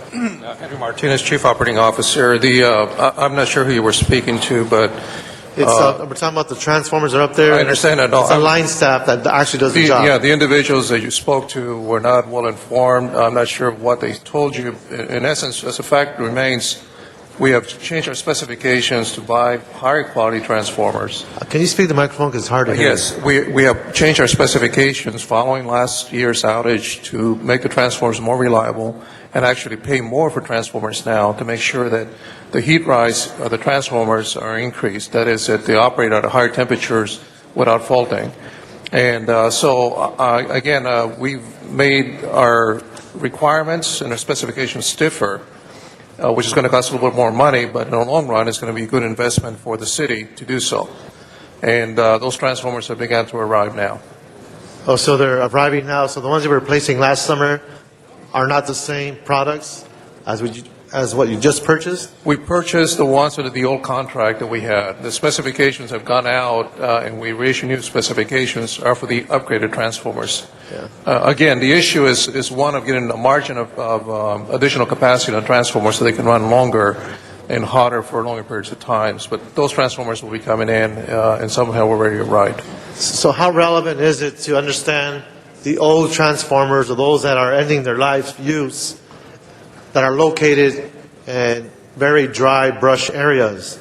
I have the hills in Lincoln Heights and Montecito Heights. I mean, again, is there a way to look at that, or just by chance that we replace them when they go out? Or is there an actual plan to understand and analyze which of these products will be burning out because they're at the end of their life? Well, two things. One is the age of the transformers. We're keeping track of how old the transformers are, and secondly, how much they're loaded. If we find them overloaded, definitely they're going to be exchanged much quicker than the ones that are not overloaded. And the ones that are overloaded will be replaced with typically a higher rating, that is, one that carries more capacity. It has nothing to do with the type of transformers that we purchased before. It's just that we add more margin of capacity on those transformers so they don't overheat as much. And so that's the determining factor. Is going to be the age of the system, of the piece of equipment, and how much they're being used as being the two factors. The crews are going out to make inventories of the actual loading that is taking place. We know in some neighborhoods the loading has increased for various reasons. Those are the ones that are being tagged now and identified to go in there and replace them with much higher capacity. It would ease my mind if I knew where this is occurring in my district, especially in the hillside areas, because of the dry brush area, and that would allow us to inform our constituents in these neighborhoods of the vigilance and the proactivity that's being demonstrated given the answer you provided. We've been doing that throughout the city, but we can provide you specifically with areas in your district that you may be interested in as to whether new transformers have gone in or will be going in. I appreciate it very much, especially in the dry brush area, because that's what people remember exploding as they fell apart. Okay. Thank you very much. Mr. Labange is our next speaker. Yeah, thank you very much. Members, this is real important. Mr. Smith, thank you to get these questions out. We hope everything goes well this year, right, Mr. Romansky? Yes, sir. And we're planned to have everything go well. We have the people lined up. We need to hire more crews, though. I truly believe that as you have people retire and the deficient number of trained personnel, and I want the relationships between you and Trade Tech enhanced so that good-paying jobs can be made available to good, dedicated students who learn the crafts, that it's really much craft. I just want to thank you for putting the I in DWP and infrastructure. Let's put it real high there because it's all important. I want to ask Marvin Moon to stand up, who's done a lot of good. Give him a big hand right there. Just got promoted. But he's the guy, council members, who helps moves. If you want your power to stay on this summer, folks, give him a better hand now. Okay. Thank you very much, Marvin. No, I say that because we don't realize how old we are. We're 100 years old, this city, as a modern city. Just go back to 1907. If it was 1907, Anna, we'd be talking about the aqueduct and getting that vote passed, and that very important step. In 1907, we'd be talking about East Lake Park, not Lincoln Park, and West Lake Park, not MacArthur Park. If it was 1907, we'd be starting to lay out all this infrastructure. And now, 100 years later, some of this is not original, but close to original. So it's so important to be prepared. Have a family plan, folks, because stuff happens. And I know there's great people who've served this city well in that department and continue to, but I just wanted to give a shout out to be prepared and also to focus on that push of the infrastructure and push it to get more crews. Just like we need 1,000 more police officers, we need a certain number of more linesmen and others who do that very important technical work for Los Angeles to bring the power to the people. And lastly, it's good to hear that Mr. Deaton is back in the United States and recovering. So we send our love out to one of the greatest of all employees, Ron Deaton. Thank you, Madam President. Thank you. Thank you. Yes. Thank you very much, Mr. Labange. There's no other questions before us, our colleagues. If we can open the roll on this item, close the roll, tabulate the votes. 12 ayes. Thank you very much. Please give our best to Mr. Deaton, and that we're all thinking about him. Thank you. Mr. Garcetti. Thank you. I wanted to take item 11 and call it special, and we've had folks who have been very patiently here all morning, and there's no speaker cards on this, and I don't anticipate any other council members speaking, but I did want to call this out of order because this is an extraordinary project I wanted to bring to everybody's attention. This will be the largest project that I deal with probably in my 6 years in my council district, close to 1,000 units of housing that will be right on Hollywood Boulevard. Claret Group representatives who are here, who have worked very closely with the community, and I know there's some community members who are here and who have been here, have worked to ensure that this is going to be one of the most dynamic, interesting, exciting projects anywhere in Los Angeles. And I wanted to address one thing that's been written about for transit-oriented development, that people are worried that transit-oriented development, people don't necessarily take transit more closer to where there are transit lines. That may be true until we reach a tipping point. But neighborhood-focused development, which is what this is, ensures that people don't necessarily get out of their cars to go to and from work, but they have the opportunity when they run those errands or enjoy life in Los Angeles to be able to do that in their own neighborhood without getting back into their car. After all, we spend a half hour just in our commutes, but about an hour and a half in our cars overall during the day. This Claret design project, which worked closely with the Nederlander organization to take land on both sides of Hollywood Boulevard adjacent to the Pantages theaters, builds on the momentum that we have next door with the W Hotel project and ensures that we bring good neighborhood-serving retail, housing, and voluntary without any subsidy. We've been able to add workforce and low-income housing as a part of this. Let me repeat that, without any subsidy.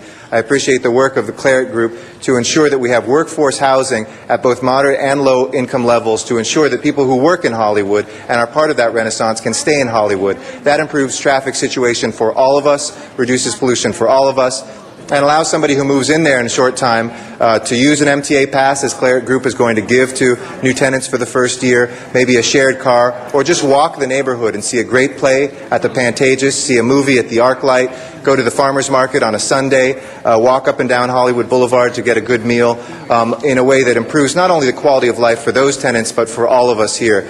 It has been a longer road, I know, than Claret Group had hoped, that I had hoped, but I think we've worked really well together to make this something that has open space, good design, affordable housing, transit-oriented. It is one of the most forward-looking developments we have here in Los Angeles, and I just personally wanted to thank all of the team and the community who worked very hard to ensure that this will uplift Hollywood.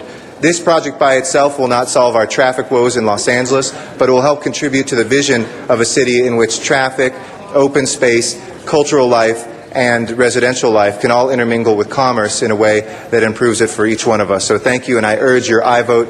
This is one of those things that you'll see a little bit of a headline tomorrow. It hasn't gotten as much attention as Grand Avenue or LA Live or the W project in Hollywood, but make no mistake, this has that level of significance for this city and for all of us. So congratulations, and I urge your support today. Thank you. Thank you, Mr. Garcetti. Mr. Reyes. Thank you, Madam President. I just wanted to rise and and applaud Councilman Garcetti for his work, his team, and the development world for being able to have the patience and wherewithal to get to this point. But to give up on transit-oriented district would be a big mistake. I know there have been some writing about what this is doing for our area, for our city, and the anticipation and how this is being reviewed is as if this is going to change the dynamics of the city overnight. Well, folks, we've got here over the past 30, 40 years. When we look at the kinds of changes that are occurring, where you have in South Los Angeles, Councilman Park's district, for the first time in 20-something years, market rate housing being built, how we move the change in the image of some of our neighborhoods so that quote-unquote desirability factor goes up. It allows us to stimulate new relationships with our space, with our air rights, with our streets, and I think that's what transit-oriented districts are doing, is stimulating a change in how we perceive our own neighborhoods, our own city, and start asking the question and finding answers to where will people live. So the more we get creative, and the more we're able to change and push that envelope, more opportunities we'll create. So congratulations. This is another case example of how we incrementally start readjusting our infrastructure to address the pressures of a growing city, the second largest city in this country. Thank you. Thank you very much, Mr. Reyes. Madam Clerk, if you would open the roll, close the roll, tabulate the votes. 12 ayes. Thank you. The next item is Mr. Garcetti. I think was that 29 you had next, or 33? 29. Okay, next item is 29. And that was called special by Councilmember Labange, and there are cards on this item. Thank you very much. Yeah. And if Avak could get the center table. Is there comments from the public? Sure, why don't you take the public comment first? Mr. Dowd. Thank you. Yeah, just want to make an appearance. On behalf of Zumadog, I want to thank Councilman Zine, first of all, for addressing that medical marijuana issue. And I want those people to know there is a federal advocacy group they can attack. This is regarding the Sister City program? Oh, yeah. Okay. Thank you. Sister City program. I'm allowed one warning, see, so I might as well take it. I'm from one of the sister cities originally. I was born in Auckland, New Zealand, so I'm a fan of the Sister City program. But I just want to know where the cap goes on this program. Are there caps in place? I mean, there's a million cities around the world. And so that's why I'll be fascinated to hear the report, the progress. I know it's one of Tom Labange's favorite items, the sister cities. And there's a diverse range of ethnicities in this town and a lot of representations. But I just hope that, there's a lot of other issues, Mr. Labange, that, that we're having trouble getting them funding for. So I just hope we're getting our value on the Sister City program. And I'll be looking forward to hearing the report. Thank you. Thank you. Mr. Labange. Thank you very much, members. This is a long-awaited report, and I think it's only fitting in the comments on the public speaker there. This is generated by funding not from the general fund unless there's a specific item that we have asked for. And I think Avak could give us a report on that when he hits the center table. But with us this morning is Norman Arakawa from the Nagoya Sister City, Jocelyn Hervé from Bordeaux, our sister city in Bordeaux, France, Rod Dixon, four-time Olympian from New Zealand, our sister city of Auckland, and Pamela Spires from Athens, Greece, and representing the Guangzhou sister city, Kathleen Whitman. Right now we have a very quick PowerPoint here as that we could roll through as the various accomplishments. Back in 1956, then President Eisenhower said, I want a people-to-people program. I want to bring people to people. Understanding the rebuilding of Europe and the rebuilding of Japan after the war was very important that cities got together. Thus, the Sister City program was born. And Los Angeles has over 25 sister cities. And as we look through here, you can see our various orders. All this will be on a website as we've improved this program right here. Our history as it goes on, it talks about all our relationships, and in the sister cities of Los Angeles is a registered 501c3, and all our sister cities are listed here and throughout the program that is there. We even have a very special sister city relationship this year with Berlin, which celebrated its 40th anniversary. Additionally, members, we have an opportunity each year, and it started 3 years ago with a Sister City Festival where we bring everyone together. Individual sister cities have their own festivals in their parks or at various locations throughout the city, but we have one grand festival that is all together. We also have funded through a special program that the CRA has in Hollywood, a float for the Hollywood Parade to give awareness to the Sister City program, which has been very successful in that effort there. I have been involved with the Sister City program since my days with John Ferraro, but more involved when then Mayor Reardon asked me to assist his office in the Sister City program, and continued through Mayor Hahn, and now with Mayor Antonio Villaraigosa working with his office on the Sister City program. These reports will be given to you, and I ask that each of you get a staff member who may be interested in our Sister City program. Not just these festivals, but we also have a business exchange, which is so important, where we get together at the University of Southern California at the Marshall School of Business for getting participants to learn about the opportunity for business worldwide, which is so important. Additionally, we have in the last 3 years had 3 new sister cities of Lebanon and Beirut, of Yerevan in Armenia, and Ischia in Italy. As I said, there's over 25 sister cities throughout. I wanted to file this report so people become aware of it. They could contact my office if they have any interest in that. And I would like to ask Norman Arakawa, the Dean of the Sister City program, the very special member of the city's team at the Port of Los Angeles, for some brief remarks. Thank you very much, Councilman Labange. I do represent the city of Nagoya, the very first sister city of Los Angeles. So, as the, I guess, the oldest of all the sister cities, I feel obligated to help the other sister cities as they come along as well. And we've made every effort to do that. And I think under leadership of Councilman Labange, we've really grown from our individual sister cities to kind of work together and help support the whole Sister City program.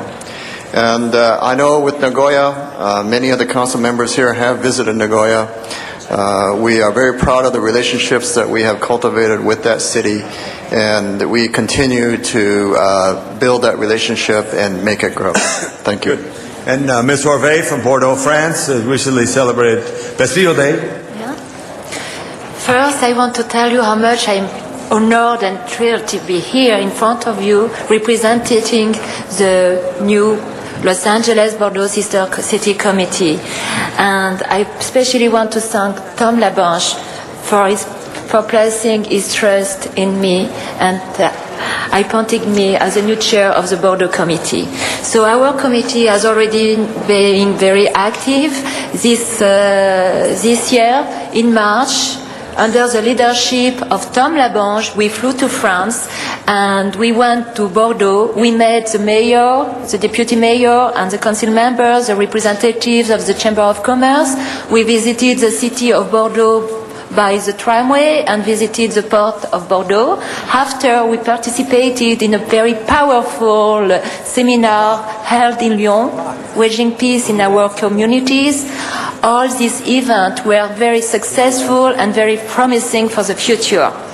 So for this coming year, the committee is working on many projects on different fronts, as aeronautic, film industry, because Bordeaux is also a movie industry, renewable energy, and the student exchange program. And also now I am very pleased to announce that the mayor of Bordeaux, Alain Juppé, and the delegation will be in Los Angeles from September 25 to September 29.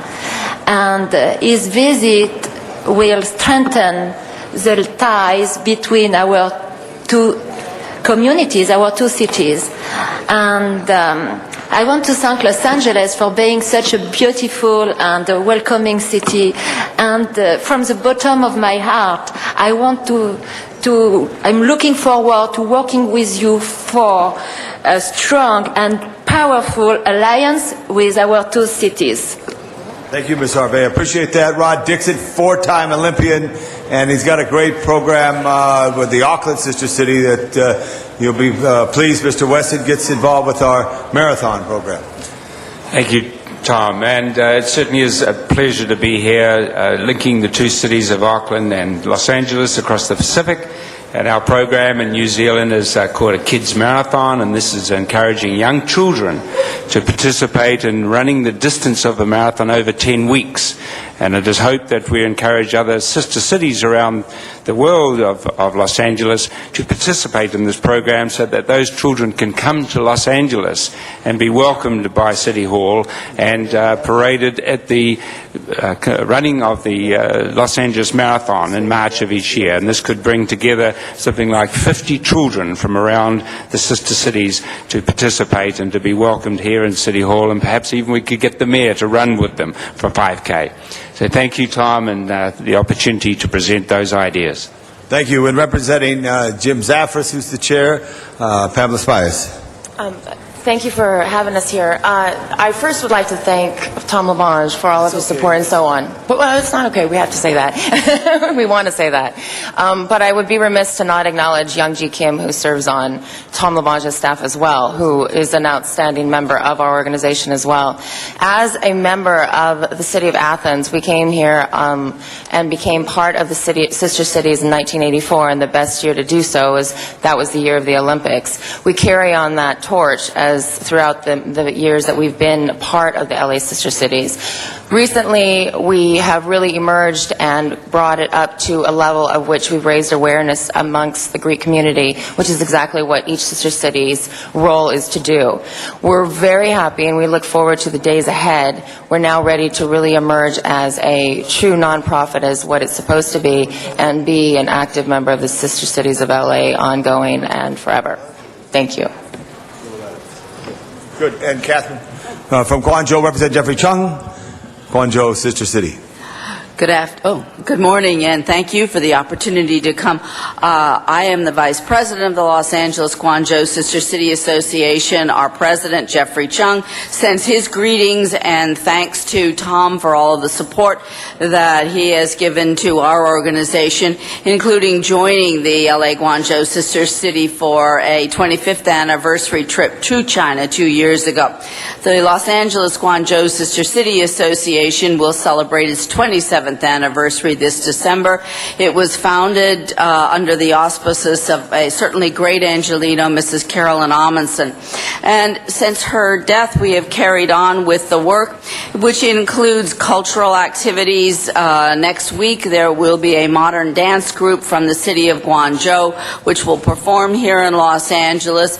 Next week, also, 22 people representing the city government of Los Angeles, city government of Guangzhou will come for a training program at Mount St. Mary's College and UCLA's Public Policy School. Those students will then go on to internships in different areas of city government. The Sister City Association of Guangzhou and Los Angeles also participated in making the arrangements for Mayor Villaraigosa's trip to China last year. So we also enjoy all of the great relationships that we have with the city, and especially with Councilman LaBonge, and look forward to even another run-up to our 50th anniversary.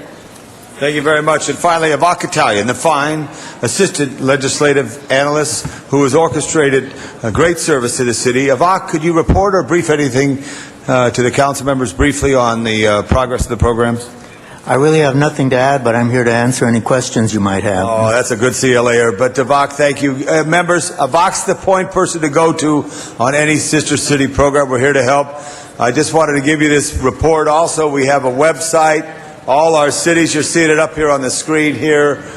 Give some information. I think it's important to reflect in the world that we live in today. Yes, we should do our jobs here at home and work hard, for the city of Los Angeles, but also the relationship that Los Angeles has from around the world is important, and an important vehicle is that of the Citrus City program. I thank you for the time. I thank these very dedicated citizens for their work and their volunteerism in this, and I also thank my staff member, Young Ji Kim, and also Jeannie Haruska, who helped, but Young Ji for her constant leadership on this program here. If there's any questions, everybody's open to ask questions. Thank you. There's nobody else on the speaker queue, but very much appreciate the report. Thank you, Mr. Garcetti. Okay. With that, let's go ahead and open the roll on this item. And, Mr. President, this would be just a note and file. Oh, just note and file. Okay. Without objection, we'll note and file. And thank you, Mr. Labange, for your great work representing the city. If there's no objection, colleagues, I'm taking item 20 out of order. It's one speaker who's been waiting, and then we'll go Mr. Weiss. Is there any objection to that? Sorry, okay. We'll take item 20. Mr. Weezer? Mr. President, after item 20, we could also take up item 31. Mr. Weiss, we've already promised item 33. Okay. There's a little presentation on, then we'll go 31. Great, thank you. But go ahead. Ms. Hahn? Thank you, Mr. President. Colleagues, what we have before us is would like us to reject an appeal of a project that unanimously passed the South LA Area Planning Commission. This project is in Watts, and it's for 14 townhouse-style homes, which is actually less dense than what the developer was entitled to develop by right here. What you'll hear today is criticism of this project and asking us to appeal the decision. But I will tell you, my staff and I have met regularly with the community. We've met regularly with the man who will be objecting to this project. And there was a concern that this piece of land would be better used as sort of an open space, maybe a pocket park. But at this time, there's just no funds that are available to purchase this piece of property and make it into a park. Rodney Shepard is the developer of this project and has met with neighborhood councils, has met with the community. In fact, one of the past presidents of the neighborhood council commented that she can't remember when a developer spent that much time working with the community, hearing their needs. But nevertheless, this project, we can hear today from Antoine on how it's right across the street from his house, and he would like to see it as an open space park area. And clearly Watts is underserved in terms of open space and park, but we're now working with the community to develop maybe some alternative locations where we could try to find some funds to build maybe some pocket parks so that we can bring more open space resources to this community. But I, at this point, stand in favor of this project. I think it will greatly improve this area, and it will greatly increase the housing stock for home ownership for people in this community, which I think is something we all strive to do. So, but let's listen to the objection. Thank you. We'll take public speaker card. As a reminder to colleagues, this is a fair hearing matter which requires everybody to be in their seats for this item. Please, Antoine will be our speaker on this. Good morning. Good morning, council members. My name is Ronald Antoine, and I just want to start off by saying I want to thank Janice Hines for all the blatant lies she just told about me. I mean, I'm not opposing this project. I am not opposing this project. What I am opposing is the policies and the procedures and how this project was expedited. I've learned since I've been coming here about the 500-foot radius to notifications and so on and so forth. And that's the type of stuff that I'm fighting. I've told the developer, and many of us have told the developers. Janice Hines just sat right here and said that she met with us. In May of 2005, I came into this specific chamber right here addressing the same project. Janice Hines got up, got the stack of papers that I brought here, and they took me upstairs to her office on the 4th floor. And what they did is they called Union Pacific Railroad, who said that the developer did not own this piece of property. This developer has said that he's owned this piece of property for the past 2 years. I just met with Janice Hines May the 7th, last month, for the first time since I came here in 2005. I sat with her and a few of her staff members and some residents from my community. May the 15th, we met with the developer Rodney Shepard and Janice Hines staff member. Pastor Robert L. Masons from the second oldest black church in Los Angeles, Macedonia Baptist Church, he even said that Janice Hines disrespected us by not even coming to our community to address our concerns. May the 29th, Janice Hines met with us at Macedonia Baptist Church. She was met by 60-plus homeowners and residents of this impacted area. And not one person said that they was notified. We asked if anybody has received notification from Ms. Zalazar and the Zoning Commission to please stand or raise your hand. Not one person stood up. I stay right across the street from this proposed project. We have not been notified. There's a gas line that runs, I got 5 more seconds? Go ahead, 5 more seconds, sure. There's a gas line that runs straight up under this property that we seen rupture in the past. We can't even get an environmental impact study. And that's all I got to say. Because we in Watts, we don't get the same rights that everybody else get. Not even the 75-day rule right. They went past my 75 days on the appeal process. Thank you. That closes our public comment on this item. Ms. Hahn? Again, I think Mr. Antoine brings up a valid point. While it doesn't change the fact that I think this is a project that is going to be important for the community, it does not change the point that sometimes I have also heard from people that planning does not do a good job of sending out the notices within the radius that they're supposed to. And a lot of people either don't recognize the notice, or they don't see it, or it's not sent to their homes. So I would like for maybe planning to, I don't know, is planning here today on this project? Why don't you speak to this concern that the notices are either weren't sent out properly, or not written in a way that people recognize them as something that's really affecting their neighborhood or their community? And is there any follow-up when notices are sent to see whether or not people have received the notices? Sure. Maya Zaitsevsky, Planning. Track maps are required to send out a hearing notice to people within a 500-foot radius. So this was a track map case.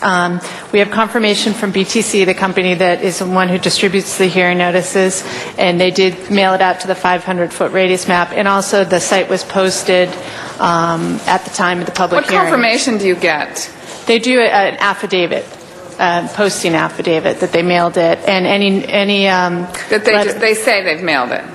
And any letters that come back that haven't been received, if they go to the wrong address, they include those in the file. We get receipts of those. So the same company that sends them out is the one that provides the affidavit that they sent it out. Right. Has there ever been a thought that maybe there ought to be another way to have some accountability there, like a third party to decide whether or not? Because how we hold them accountable? I mean, they mailed it out, and then they say they mailed it out. And the only way you'd get back letters saying it was a wrong address is if it was mailed out. If it was not mailed out, how would we ever know that? Yeah, I don't know if what kind of considerations have gone into changing the way the city. I think most of the city's mailings go out through BTC. I think the only other alternative at this point would be... But you can see what I'm getting at. Obviously, it's the same company that mailed it out, and we're asking them to swear they mailed it out. Mm-hmm. That seems to be maybe a process that we could look at to have a little more accountability on whether or not people, and the only way we eventually hear whether or not people think they were noticed is obviously complaints once the project, is well underway. Right, and we do get a lot of feedback from people when the hearing notice has gone out, because a lot of people are confused because we Did we get notices on this one? I'm sorry? Did we get notices from... Did we get calls? Yeah, did we get calls on this one? Mariana, if you can come up. This is Mariana Salazar, and she's the staff person who worked on it. Yes, ma'am, we did receive calls from the public. There's a note to the bottom of the notice. If there are Spanish-speaking recipients of the notice, that they call for more information. That was the case with this notice. So we got calls, but how many calls did we get? approximately 7 or so. And do you have the addresses of where those calls came from? Not with me here, and the context of that, the fact that the hearing notice did go to the 500-foot radius, I would assert that it is within that 500-foot radius that the calls did come from, nearby the project site. 500. Did we get any calls from any of the streets that were directly adjacent to this property?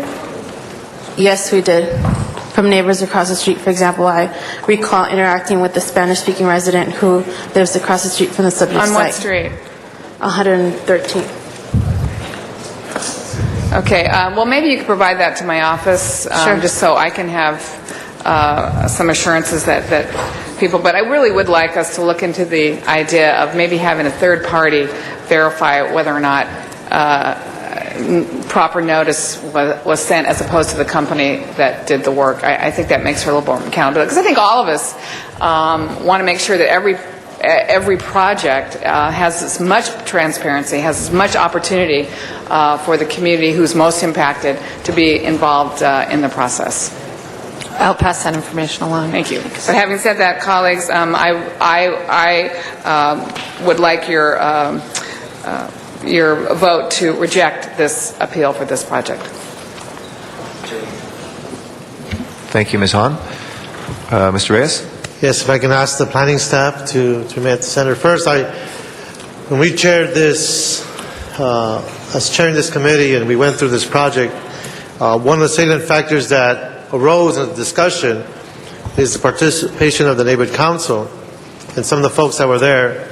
And what I wanted to ask the staff is, do you have a list of organizations that were involved in the discussion as you're going through the commission and the various hearings? Is there any way to point to the entities that were involved? Maya Zaitsevsky, Planning. The Neighborhood Council gets notified of the filing whenever cases are filed with the Planning Department. Mariana, did any of them attend I know they came to the Plum hearing. Were there anybody at the APC appeal hearing? Only representatives from the Neighborhood Council were present at the Plum hearing. There were other residents who are part of the Neighborhood Council who are speaking for themselves at the Deputy Advisory Agency hearing and the Area Planning Commission meeting. Okay, I asked this question because it speaks to the integrity of the process. And so in Plum, we do have typically a group of folks who want it and a group of folks who don't. And that's usually when you have the type of organizing that occurs when there are folks who have the ability to organize and pay for folks to show up.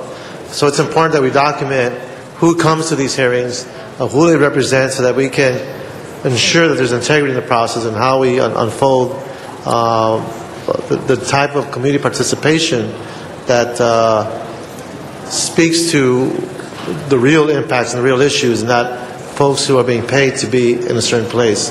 So I think that's a critical piece that comes from this process. The committee voted to support the position of the council because we did have an array of speakers that did say they were from the surrounding area, and it is unfortunate that the gentleman who spoke against it feels the way he does in terms of, because it's Watts, we're treating it a certain way. I really think the documentation will prove otherwise, and I know I go through a very exhaustive committee process, and I know I try the patience of my colleagues sometimes, but I think it's critical that we have these kinds of discussions as we go through the decision making and weighing the pros and cons of any project. So I appreciate your hard work, but perhaps we can make a note, and I'm not sure there's something we speak to the director to start understanding and identifying the entities that get involved as they go through the hearing, because I think that would help us in understanding the integrity of our decision making. Thank you. Thank you, Mr. Reyes. Thank you. If we can open the roll, close the roll, and tabulate the vote. 12 ayes. That is approved. Thank you. Thank you, Mr. Weiss, for your patience. And item number 33 was requested by Mr. Weiss out of order. So without objection, Mr. Weiss. Thank you, Mr. President. And I'd like to ask the folks who are here on the blood and marrow drives to come forward. Colleagues, we're going to have a bone marrow drive and a blood drive here in City Hall tomorrow and Thursday. You guys can come forward and have a seat at the table, more comfortable. We have Cliff Newmark and Zenobia Jackson, who are here from the blood drive, part of the Red Cross. Shelley Baker on the marrow drive, and Lieutenant Brian Johnson from the LAPD, who's also with the PPL, has been very involved in marrow issues. People need to know that the city has a paid leave policy, not only for blood donation, but for marrow donation, and there's nothing more important that you can do than get yourself in that marrow registry. It's a lot easier now to get your data in there than it used to be. It's literally a swab these days. I just want to give these folks a chance, because they need to go out and raise awareness around the whole region, to talk with us for a few moments about the status of the blood supply in LA and what people here can do. So take it away. Good morning, Council President Garcetti and members of the Council. My name is Cliff Newmark. I'm the Director of Donor Recruitment for the Red Cross of Southern California. We're responsible for recruiting about 300,000 people to give blood every year. Thank you, Councilmember Weiss, very much for all of your support for the Blood and Marrow program. You've been such a strong supporter. I also want to thank the Mayor and his staff for organizing the blood drives here at the Council. Furthermore, want to thank a number of the Council members, including Councilmember Weisar, for his strong support of the blood program in Southern California. Right now, our need is especially urgent. If you looked in our refrigerator yesterday, you'd see 70 units of O-negative blood sitting on the shelf. That's for all of Southern California. And for all other blood types, we're looking at about 800 units in total for the desired blood types for LA, Orange, and San Diego counties. So right now, folks who are undergoing medical procedures may have to wait, and frankly, we hope we're not going to have to postpone surgeries. That's the situation we're in today. If there were a major disaster, terrorist threat, even something like the Glendale train derailment or Santa Monica's Farmers Market, we would have a very difficult time meeting patient needs. It takes about 2 days to process and test blood. That's why we always have to have blood on hand. We always have a blood shortage in Southern California. That's a fact, and it reaches urgent proportions about this time every year. And that's because so few people give blood in Southern California. We actually have to import blood from throughout the country. So even if we're prepared in Southern California, if the other parts of the country let us down, we're still going to have a major shortage here, which is where we're at today. And there's only one way out of this, that's to collect more blood locally. And we actually, although 1,000 pints were collected from the city of Los Angeles this past year, which is great, we could really use some more support. There's about 45,000 employees with the city of Los Angeles, and it would be great if we could organize a citywide program. And I know we can do this with the leadership here. To solve our current urgent need, we have blood drives coming up here at City Hall tomorrow and the next day, and also at Parker Center. Please, it would be great if you could roll up your sleeves and give the gift of life. It's in the media room from 9 to 3, also at Parker Center from 7:30 to 1:30. Just call 323-900-4421, 323-900-4421 to make your appointment, or go to givelife.org. And if you can't make the drives over the next couple days, you can just call 1-800-GIVE-LIFE, 1-800-GIVE-LIFE. Hopefully we can help solve this current crisis that we have right now, and we hope to begin establishing a citywide program so we don't have to come here every summer. Thank you very much, and now we'll hear from Shelley from Marrow. Hi, my name is Shelley Baker, and I'm with the National Marrow Donor Program, and I just wanted to thank you all the council members, for having us here today and allowing me to tell you a little bit about what we do at the National Marrow Donor Program. I also want to thank Councilmember Weiss for all of your support for our program. What we do is we work with patients that need life-saving marrow and stem cell transplants. Right now, there are about 6 million people on the National Registry. However, a patient's chance of finding a perfect match are only 2 out of 10. So this is where we really need your help here in Los Angeles. The registry needs to bring a lot more diversity to the registry, and with a simple swab of your cheek, you would be able to give someone a second chance at life and join the registry. Like Cliff said, we will be at Parker Center tomorrow. We're very happy to be partnering with the Los Angeles Police Department in hosting a Marrow Drive. We have a young patient who is in remission right now, Patrick Pedreja.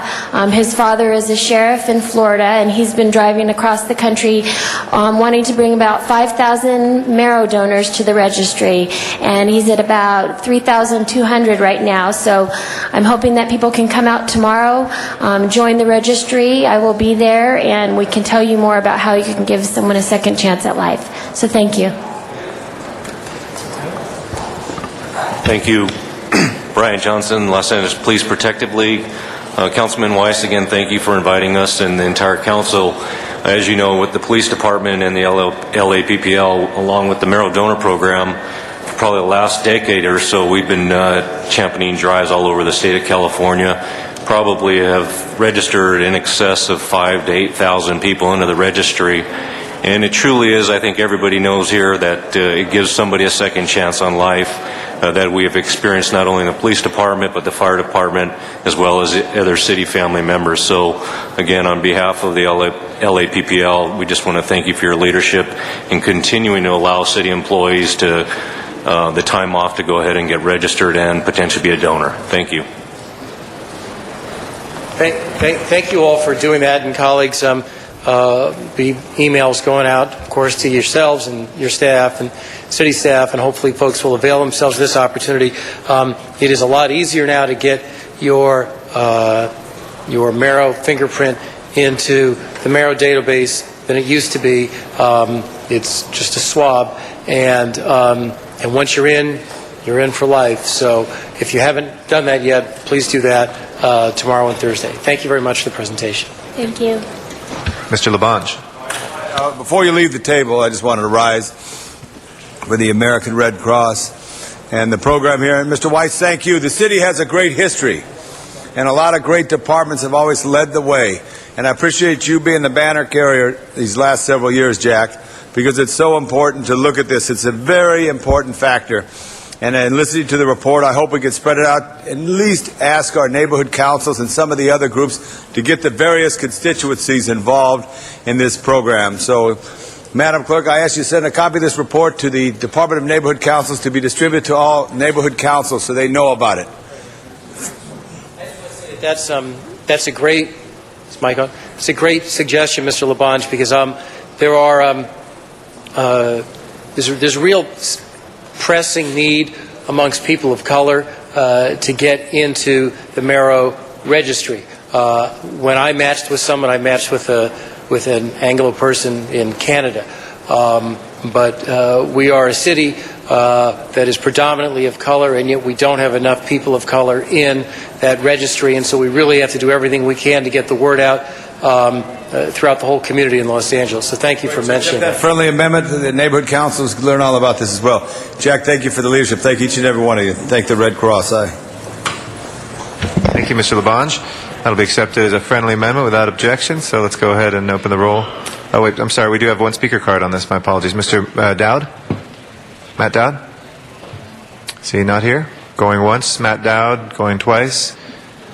3 times, okay. We will close public hearing on that. Go ahead and open the roll, please. Close the roll and tabulate the vote. 12 ayes. That is approved. Yes, Mr. Weezer? Take 31 out of order. If that's possible. Okay, is there any objection on item number 31? If not, okay. If there's no objection, we'll take 31 and recognize Mr. Weezer. Thank you very much, Mr. President. This item, it's to establish an HPOZ zone in Garvanza. Garvanza has a long history of bringing this item forward, and we finally identified some funding to make this possible. We actually had identified funding previously, but it was swept not too long ago to provide funding for the planning fee study for the planning department. We've heard this item before in Plum a couple of times here in council. Council members, I just ask for your support on this item. It's going to help preserve a historic area of the city of Los Angeles that's long overdue, and there's tremendous pressure right now to demolish a number of historical units. So hopefully I could count on your support on this one. Thank you. Thank you, Mr. Weezer. With that, let's go ahead and open the roll, close the roll, and tabulate the vote. 12 ayes. That is approved. And for the record, Charles Fisher, Danny Bobat, Rosa Rivas, Teresa Costa, Steve Crouch, and Tomoko Copon, excuse me if I mispronounced that, were here as well. I'd like to establish that for the council file. Next item, please. Item 6, called special for cards from the public. Okay. Item number 6 is now before us. Now we'll take public comment on this, starting out in the San Fernando Valley in Van Nuys with Donna Pearman on item number 6. After that, we'll come to Stephen Wallace here. Okay. Hello, Mr. Garcetti. It's good to see you. First of all, I need and thank you for having teleconference system and listening to people in Van Nuys, Soon Harbor City. It's a great system. It's running great. We need more teleconference in every meeting. My boss will be glad I'm talking on this one. Number 6, she and many others do not want to see this passed. You're penalizing the responsible people who want to get rid of old furniture properly. Do you want them to just dump it off in alleyways, streets, school grounds? Because people will, because they don't want to get charged. I hear this will charge them if you pick up big bulky items. In the meantime, our CRA made our city bankrupt, so it has to find new ways to bring in funds, usually at the expense of our poorest people, never at the expense of our city council representatives. Get the money from the CRA and we'll have plenty of money and you won't need these silly fees. Thank you. Thank you. Our next speaker is Stephen Wallace here in council chambers. Stephen Wallace? No. And then after that will be Joan Edwards. Hi there, my name is Steve Wallace. I live in Harvard Heights area, Council District 10, Council District 1. I do support the fees. Frequently, we active citizens in the community constantly are calling in for bulky item pickup throughout our area. Most of the bulky items come from the apartments in our area, and we were kind of shocked to hear that the apartments were not paying for the bulky item pickup, which is so important in our part of the city. We do support it. However, we do not feel that the apartment owners should bear the responsibility of paying the fee. I think more equitably, the responsibility should be levied upon the tenants who live in the apartment buildings. The owners do not receive benefit of the benefit of the bulky item pickup. However, the tenants who dump the sofas and the large bulky items do. So we would encourage you to levy the fee on the tenants, not the apartment owners, but we do support the fee. Thank you very much. Thank you very much. Joan Edwards is our next speaker. Is Ms. Edwards here? If not, I have a card here that it does not have a name on it. It says multifamily residential complex bulky items. It's from somebody who lives at 2100 Fair Park Avenue. If you'd like to come forward, if you just give us your name, ma'am.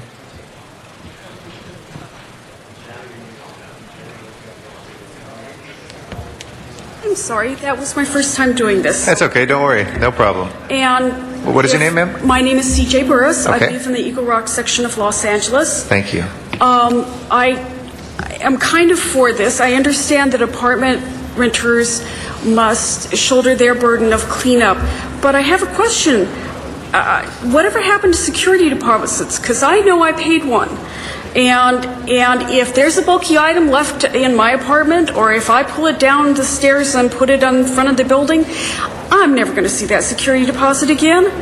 So I hate to say this, but I think the marketplace is kind of taking care of this one.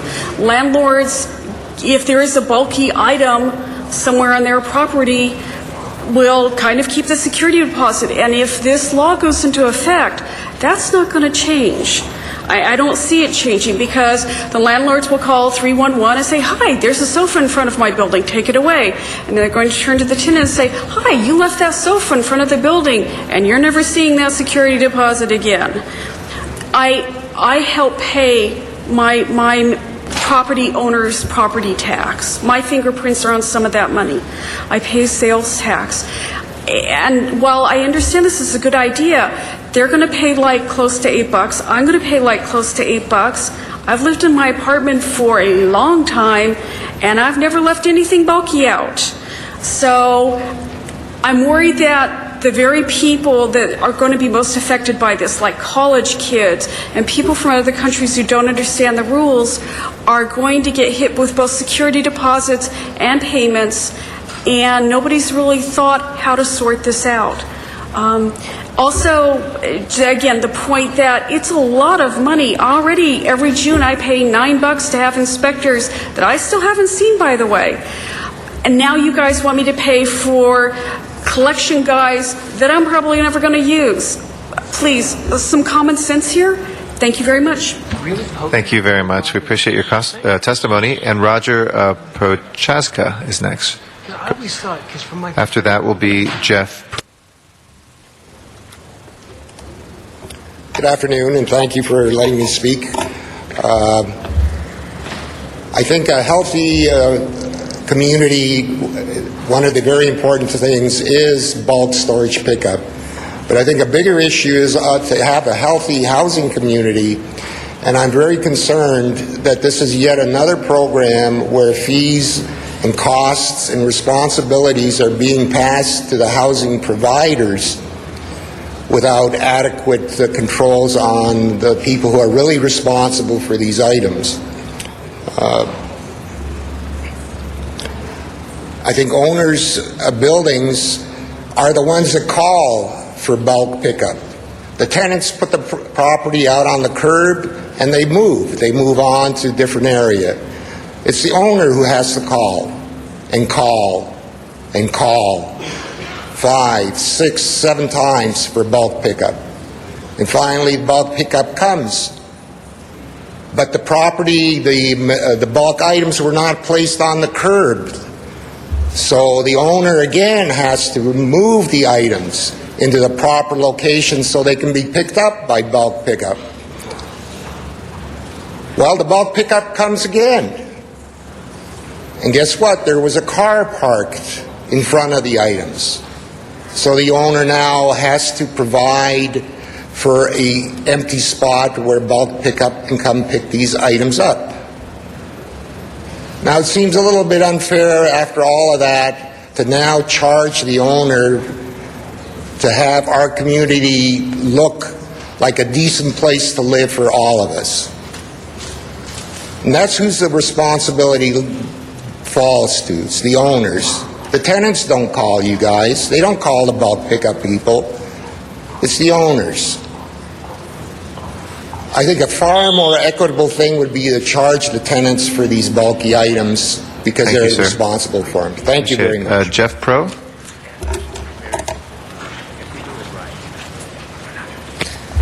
Hi, thank you very much for your time. We're a small family business. We live in CD number 7, and it's a direct issue of like the broken windows policy you have, or you talk about it, where the large bulky items do create not only a disgusting look, but the gangsters use that as a hideaway for weapons, drugs, to hide from the police department. It is disgusting, and it definitely needs to be addressed. And I want you to know is you all have a golden opportunity here, a fantastic opportunity to fix this system in more than just one way. If there is a way, instead of going about the path that you are thinking about it, is possibly using it for, like our recycled cans and plastics, to you can take the furniture, 5 cents, 10 cents a pound, whatever it would be. I guarantee you that people would actually put it on the back of their pickup trucks and take it to a facility and recycle it and get cashed out. I mean, it would be a win situation for the lowest of the low. You know, you're all worried about people that have, you know, these, that are financially hardship.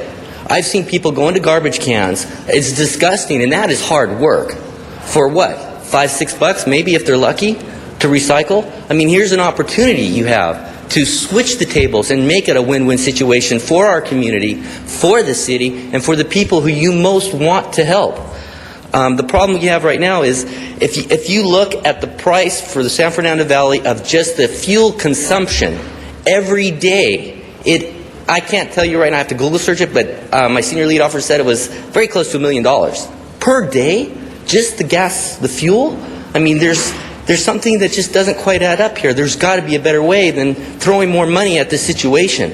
The second thing is the reason why it doesn't work right now is when you call 311, we have street cleaning. They don't do it on Friday, they do it on a Tuesday, so they can't come to remove that kind of stuff. It is a system that needs to be looked at a little bit harder, and please, I implore you all to look at it carefully and find a win-win situation for all of us. Thank you, Jeff. And thank you very much for your time. Appreciate it. Shirley Prochaska is our last speaker.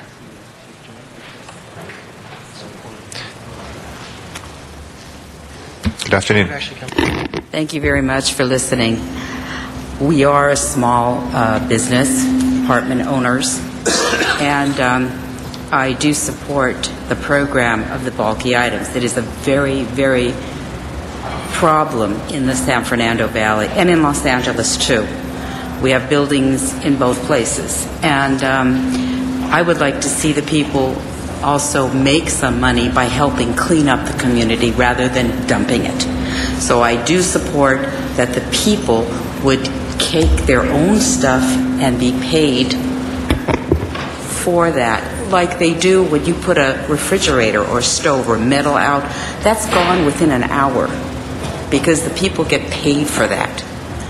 You do the same thing with the bulky items, I guarantee you won't have a problem. It'll probably be the cleanest city you ever had. And that's all I have to say. Thank you for your time. Thank you very much. I want to read into the record as well, Jim Clark from the Apartment Association of Greater Los Angeles was here, and he wanted to be recorded in favor of this proposal, though he had to leave. So with that, we'll close the public hearing. We are not taking action Actually, today. Mr. President, the hearing should be continued. Oh, I'm sorry. It's continued until the 31st. We're not taking action, though, on the vote today on this. So we thank you for your public comments and for your patience awaiting this item as well. Next item, Mr. Clerk. Item 13, called special by Councilmember Gruhl.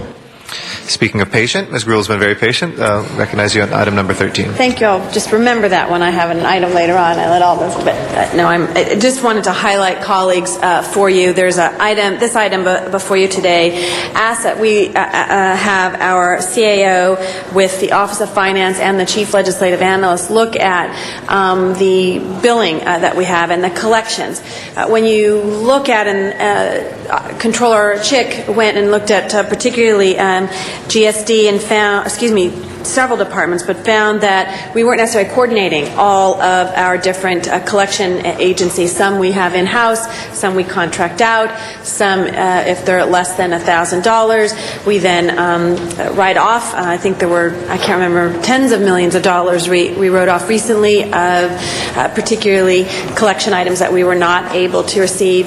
There are a number of agencies out there. We all know that timing is everything, and to be able to quickly get out there, this audit found that many of the departments were not following the policies and procedures that we have in the city of Los Angeles. So we are anxious to look at this report, because this is tens of millions of dollars that can hire police officers, repave streets, whatever it may be. It's critically important. And so I wanted to highlight to you and those of you in the various parts, your various departments that you monitor in your committees, that we begin to look at each of these departments and how they perform their collection processes. It's everything from new technology that is needed to, again, looking at contracts and looking at resources we can provide even to our city staff to be able to have them be more effective.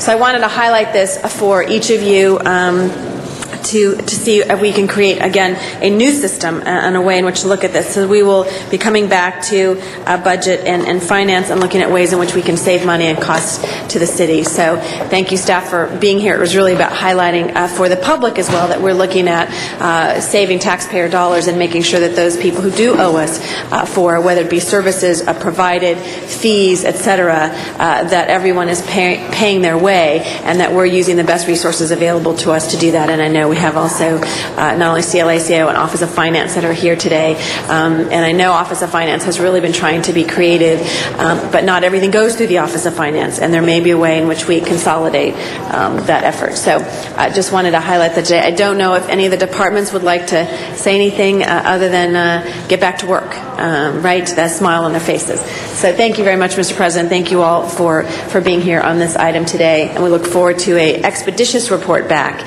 that lets us be able to make some policy changes that are going to help us recoup some of these dollars. Thank you very much, Mr. President. Thank you to staff.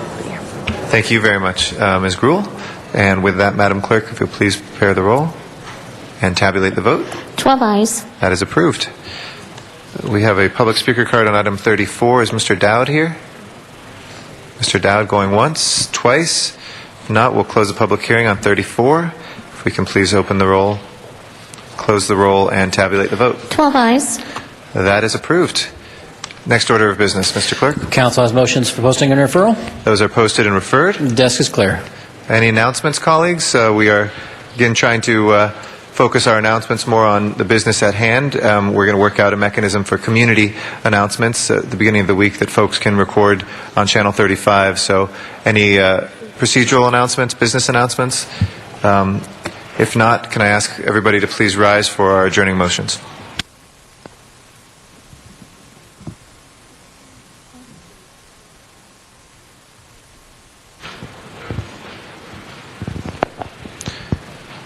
I ask everybody in chambers to please rise as we adjourn in memory of those who have passed.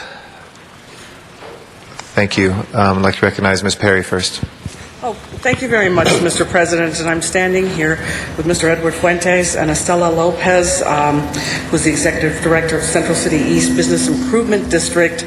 And we wanted to stand here today to note the passing of charismatic and unique individual who was the unofficial mayor of the Arts District, and his name was Joel Bloom. And I know that many of you knew him. I had the pleasure of knowing him for many, many years, and I think that Mr. Huizar came to know him later and may want to say a few words about him, but he was someone that you would never forget. I remember the first time I walked into Bloom's general store, and he was behind the counter, and it's a short walk between the door and the counter, and he was colorful in his language and bellowed, and I remember being sort of bowled over by the intensity of his personality. He had a great love and passion for the Arts District, and while he sometimes appeared to be gruff or a curmudgeon, he was actually very loving and kind with a great devotion to the community. He was a fierce fighter. He brought light rail projects to downtown neighborhoods. He fought for DASH service. He was fierce about the promotion of affordable housing, and he organized one of the most effective neighborhood watch projects in the city, and I enjoyed walking with him in small groups with his dogs. I know we had a fun time one night going to the nightclub for dogs over Skybark with Joel. He not only served the community, he served his country, and he was an Air Force veteran, the war in Vietnam. He is an example of how one person can be this incredible force for change. Last Friday, he passed away in the morning, and by 5 o'clock in the afternoon, there was a spontaneous celebration of his life in the street in front of the store that grew and grew and grew and grew and grew. He was, it's just hard to put into words what he meant to so many people. Before he passed, I'm fortunate, I believe I was fortunate and blessed to be able to show him a mock-up of the sign that was put up in the intersection near a store called Joel Bloom Square. He was still alert and conscious and fully comprehended what had been done for him, and I understand from his son that he was deeply, deeply moved by that. More than that, the day that we visited, some of the nurses there also have other connections to the district, and as we left, they expressed a great deal of pride in knowing him and how much they enjoyed caring for him and what an honor it was to care for him. Apparently, he was so popular, he was in the top 2 of patients at the Veterans Administration who received the most visits and telephone calls of anyone in the entire building. There will be a memorial event for him this coming Sunday at 3 p.m., and it will be at Joel Bloom Square at the corner of Traction and 3rd. And I believe Ed wants to say a few words. Thank you. As any other artist, he sort of created a collaboration, so this is actually a little bit repeat, and we'll try to edit as we go. But it ends up being a collaboration of information from Jonathan Gerard, a citizen LA, myself, Eric Richardson of Blog Downtown, Andrew Moyle, formerly of the Downtown News, and fittingly, it was finally looked at and edited and written by Douglas Galloway, a former colleague of mine who wrote obituaries for Variety, since Bloom was an actor. The headline, "What Now? Arts District Loses a Voice." Bloom, a legitimate actor, playwright, and longtime activist in the gentrification of downtown Los Angeles, whose achievements resulted in an LA City Council naming a square named after him, died mid-morning on July 13th in Los Angeles following a 7-year battle with cancer. He was 59. Bloom, who owned and operated Bloom's General Store since 1994 in the Arts District of Los Angeles, was one of the forces responsible for bringing the Arts District much-needed recognition. From his small store serving as a town hall and as one of the founding members of La Raba, numerous achievements include bringing the community a bus route, 30 street lights, 75 trees, and organizing one of the most successful neighborhood watch programs in the city, plus being active with the MTA, light rail transit system that led to the solidifying of the official naming of the area now known as the Arts District. On July 3rd, the Los Angeles City Council honored Bloom by officially approving the motion to rename 3rd and Traction in downtown Los Angeles, Joe Bloom Square. And in a resolution in these very chambers, the lifelong White Sox fan and former member of the Second City Improv Group, former bartender of Al's Bar, was saluted as someone who raised the term grumpiness to an art form. During the early 1970s, Bloom served as a combat cameraman with the U.S. Air Force in South Vietnam. Following his discharge in 1974, Bloom finished his degree in psychology from the University of Illinois, and while searching for work with Chicago-based TV stations, he joined the Second City Theater Troupe as a stage manager. He later worked with the Organic Theater Company and toured with a 1985-86 production of Glengarry Glen Ross. Arriving in Los Angeles with a bevy of Chicago theater types, including former roommate George Wendt, he settled in the eastern industrial edge of Los Angeles in 1986. Credits include being a stage manager for Shakespeare Festival LA and later working on his own creative projects in 1987, where Bloom wrote a spoof of drive-in movies that was staged in the same downtown parking lot surrounding him. Bloom also led the fight to keep the LAUSD from using the building as a distribution warehouse, and that in 2000 became the home for the Southern California Institute for Architecture. In December of that same year, Bloom's doctors discovered a tumor, and several weeks later he underwent 10 hours of surgery at UCLA.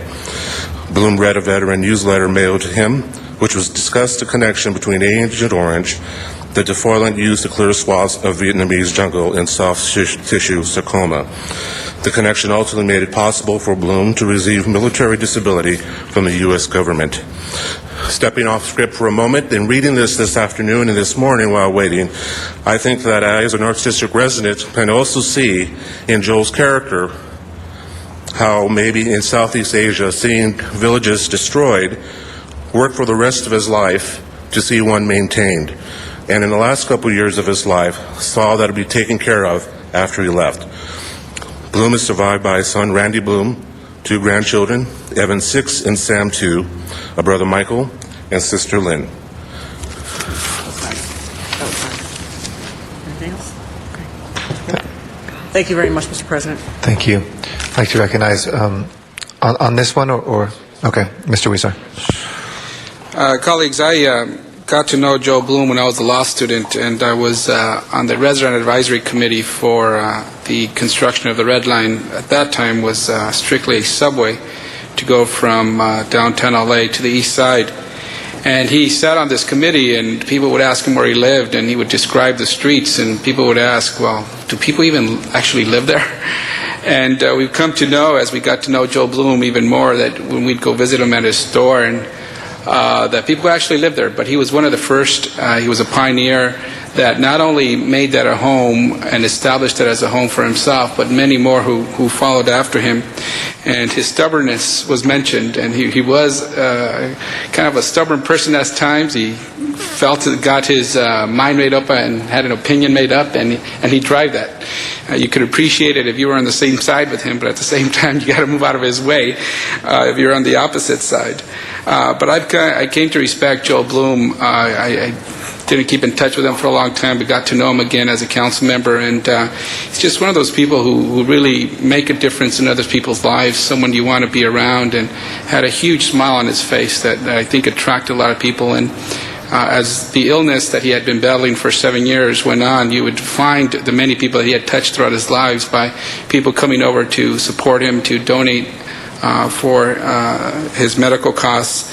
And I remember as well then that when I became a council member, he came out to see me and came in a suit, which I had never seen him in a suit, and joked with me how he hardly ever wears suits, but when he had met me when I was on the committee as a law student, on the resident advisory committee as a law student, that he wanted to present himself to the new council member in his suit, and I thought that was a nice gesture. But he was just a beautiful human being, did a lot for this community. We often talk in this chamber about how one person can make a difference, and here's a person who was a pioneer in the Arts District, brought resources to it, and now as we see all this redevelopment, all this excitement about downtown, he's one of the first people who are out there advocating that more people could certainly live in downtown, and we will certainly miss him. Traction Avenue and Hewitt Avenue will never be the same without him, and I know Ms. Perry has worked closely with him as well, and I wanted to say that we're certainly going to miss Mr. Bloom and his general store. Thank you. Mr. LaBonge? Yeah, thank you, Ms. Perry and Mr. Weezer, and I think it should be all members. And everything that everyone said was so beautiful, because this is truly what Mr. Wheeler just said, one person makes a difference. This person truly made a difference in the community. I met him when I was working for Mayor Reardon's office. In fact, I had an exhibit at his gallery in the 90s, and he was quite a fellow from Chicago. God rest his soul. Thank you very much. We'll put all members on that. That his family will appreciate it, and I have never seen somebody fight as long and as hard as he did to embrace his life. I'll never forget him. Thank you very much, Ms. Perry. I'd like to recognize Ms. Gruhl now. I just want to start off and thank everyone for their support in the last week after my mom passed away. It has really given me strength. The cards and all of you, particularly my colleagues, just been incredible. You're more than just my colleagues, you're my friend. And as many of you know, my mom passed away on Friday, July 6th, suddenly at the age of 75. I told a lot of stories at the services, which made everyone laugh, which was, I think my mom would have liked. And to tell you how many people have called who met her, from the people she met at Jack in the Box to Mimi's Cafe to I called her personal shopper at the garage sales across the city of Los Angeles. My mom was pretty amazing, and I get a lot of my strength from her. And, I said at the services that her favorite motto was that unless a person sets out to do more than she possibly can ever do, she will never do all that she can. And she set out to do that. She had much more to do. And she was born in June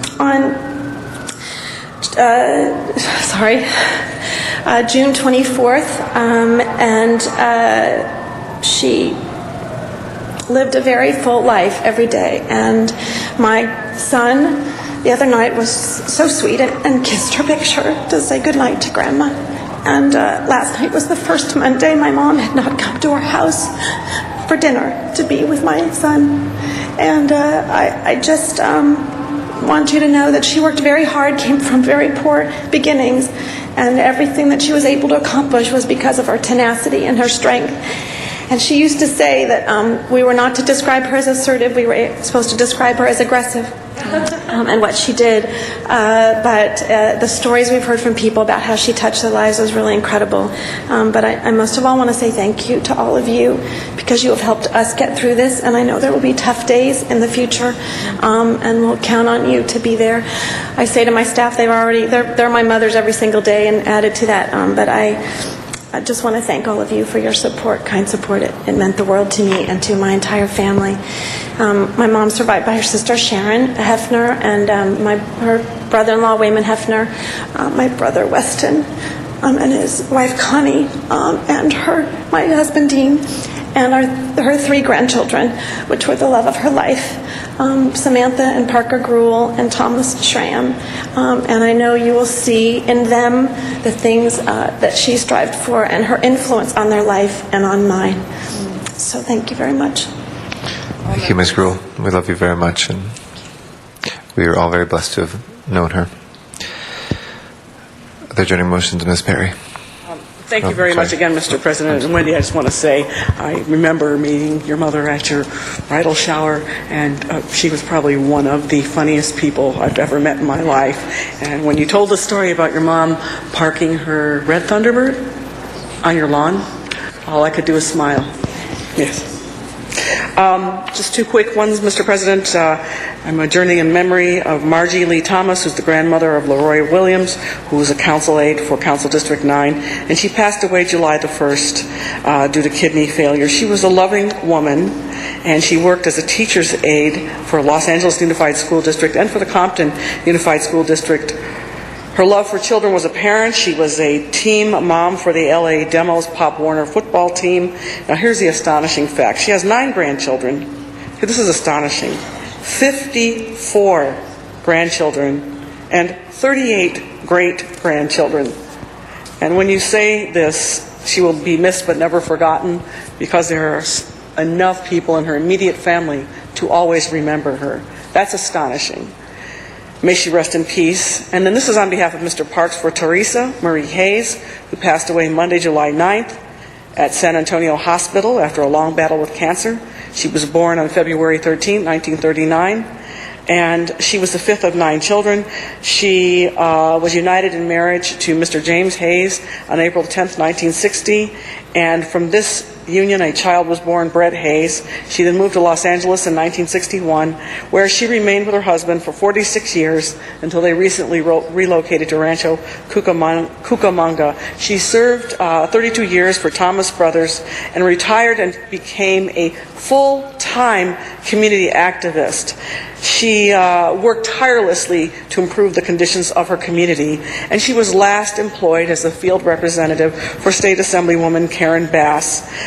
She founded several community organizations: Wilton Gramercy Place Neighborhood Block Club, Southwest Empowerment Congress, Agenda, Community Coalition, Law PAC, and was appointed as a delegate to the Democratic Party for the 48th Assembly District. And she was also a member of True Zion Missionary Baptist Church in Los Angeles. She's survived by her husband, James, son Brett, daughter-in-law Paula, and grandchildren Jaden and Camden Hayes, 3 brothers, 2 sisters, relatives and friends.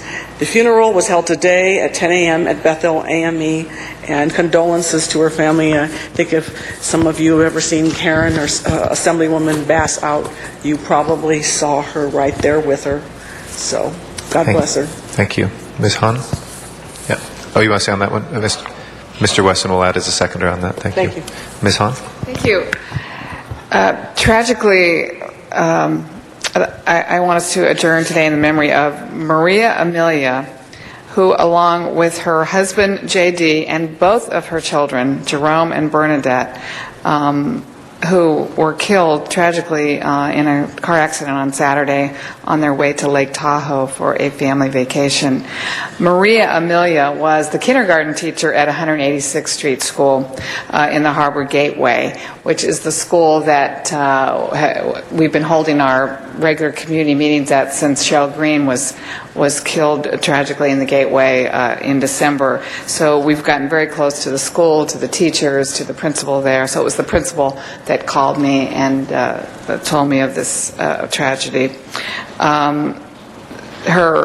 she was the kindergarten teacher. Her husband was a dietitian at a retirement home. Their daughter, Bernadette, was only 23 and was taking classes at El Camino, and their 15-year-old son, Jerome, was a student at South High School in Torrance. So it's quite the tragedy. And I know the kids at 186th Street School are very sad today. Thank you. Mr. Zine. Thank you, Mr. President. I have two. First is Carolyn Ruth Haber, passed away July 13th. Carolyn Ruth Goldberg Haber, born August 16th, 1930 in Chicago. Beautiful and young, piloted a biplane in the early 50s and worked as a model before marrying future architect and movie production designer David in Cincinnati, Ohio. They moved to California in 1959, filled their home with 4 children. Carolyn's creative spirit and energy led her to many jobs and hobbies, such as singing and dancing in local theater, arts and crafts, and film production. But her greatest pride was raising her 4 children. Carolyn was a great mother, sister, grandmother, and aunt. She will be dearly missed by all her family and friends. She preceded in death by her husband, 52 years, David Marcus Haber, survived by her children, Robert, Mark, Jill, Dina, brother George, nieces Marianne, Kathleen, Susie, and great-nephew Bill, Carolyn Ruth Haber, who I knew her family very, very well. May she rest in peace. And the other journey motion is for Howard Summers, passed away July 15th. Howard Summers was born June 2nd, 1932 in Los Angeles. He owned and operated Howard Summers Towing since 1959. He was a true pioneer in the towing industry, member of the official Police Garage Association of Los Angeles, as well as one of the originating founding members of the California Tow Truck Association. Among Howard's major joys was anything athletic. He ran numerous marathons, bicycle races, loved weightlifting, and participated in physical activity each and every day. Belonged to the same health club for many, many years. He loved telling stories about the good times he had with his dear friends who he worked out with. These people and the guys at his Tuesday Night Boys Club meant everything to Howard. A greater group of friends could not be found anywhere. He loved to travel and cruise. His favorite was cruising. He loved the great food on board the ships and the interesting ports of call. He could be seen on deck running every morning, still getting in his daily workout. Truly a remarkable person. Kindness, compassion, integrity, and humor.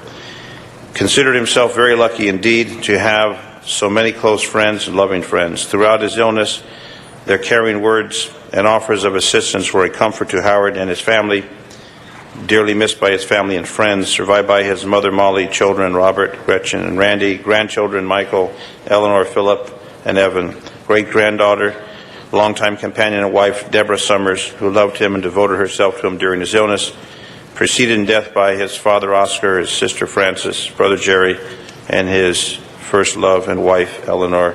May Howard Summers rest in peace. I knew him also very, very well. He was always there for the community for anything they needed, and we know the OPGs do a lot for the city of Los Angeles, and he was a part of that community for many, many years. Howard Summers, rest in peace. Thank you. And we'll add Mr. Smith as a seconder to that as well. Finally, colleagues, ask we adjourn in memory of Eric Tang. Eric Joseph Ponbung Tang was born in Katy, Texas on January 16th, 1982. He's the son of transplanted Californians and UCLA alumni, also the grandson of refugees from Nazi Germany and Communist China. Interesting heritage for a Texas boy. Some of you may have known him from his work from the Clean Money Campaign. He worked for many years in the California Clean Money Campaign, where I came to know him. But before that, he had been a great, well-rounded student, a great soccer player, won a number of awards, and then came to UCLA in 2000. Became active with a number of student organizations, including CalPERG, worked for Adam Schiff as a summer intern. And during his senior year, he spent a semester at sea, and in his own words, it changed his life. It said, "It circumnavigated this amazing earth, quite literally broadening my horizons, and it shaped his vision of the future that he wanted to live." He went to Zambia working with an NGO and built up the world's largest community library based in a refugee camp. And he came back and worked worked for the California Clean Money campaign for several years. He decided to take a year a little while ago to travel through Latin America. He wanted to become fluent in Spanish, learn about organic farming and other eco-friendly disciplines, contribute his services to communities in need, and discover the world's spiciest, hottest, and tastiest salsa, all while living on under $10 a day.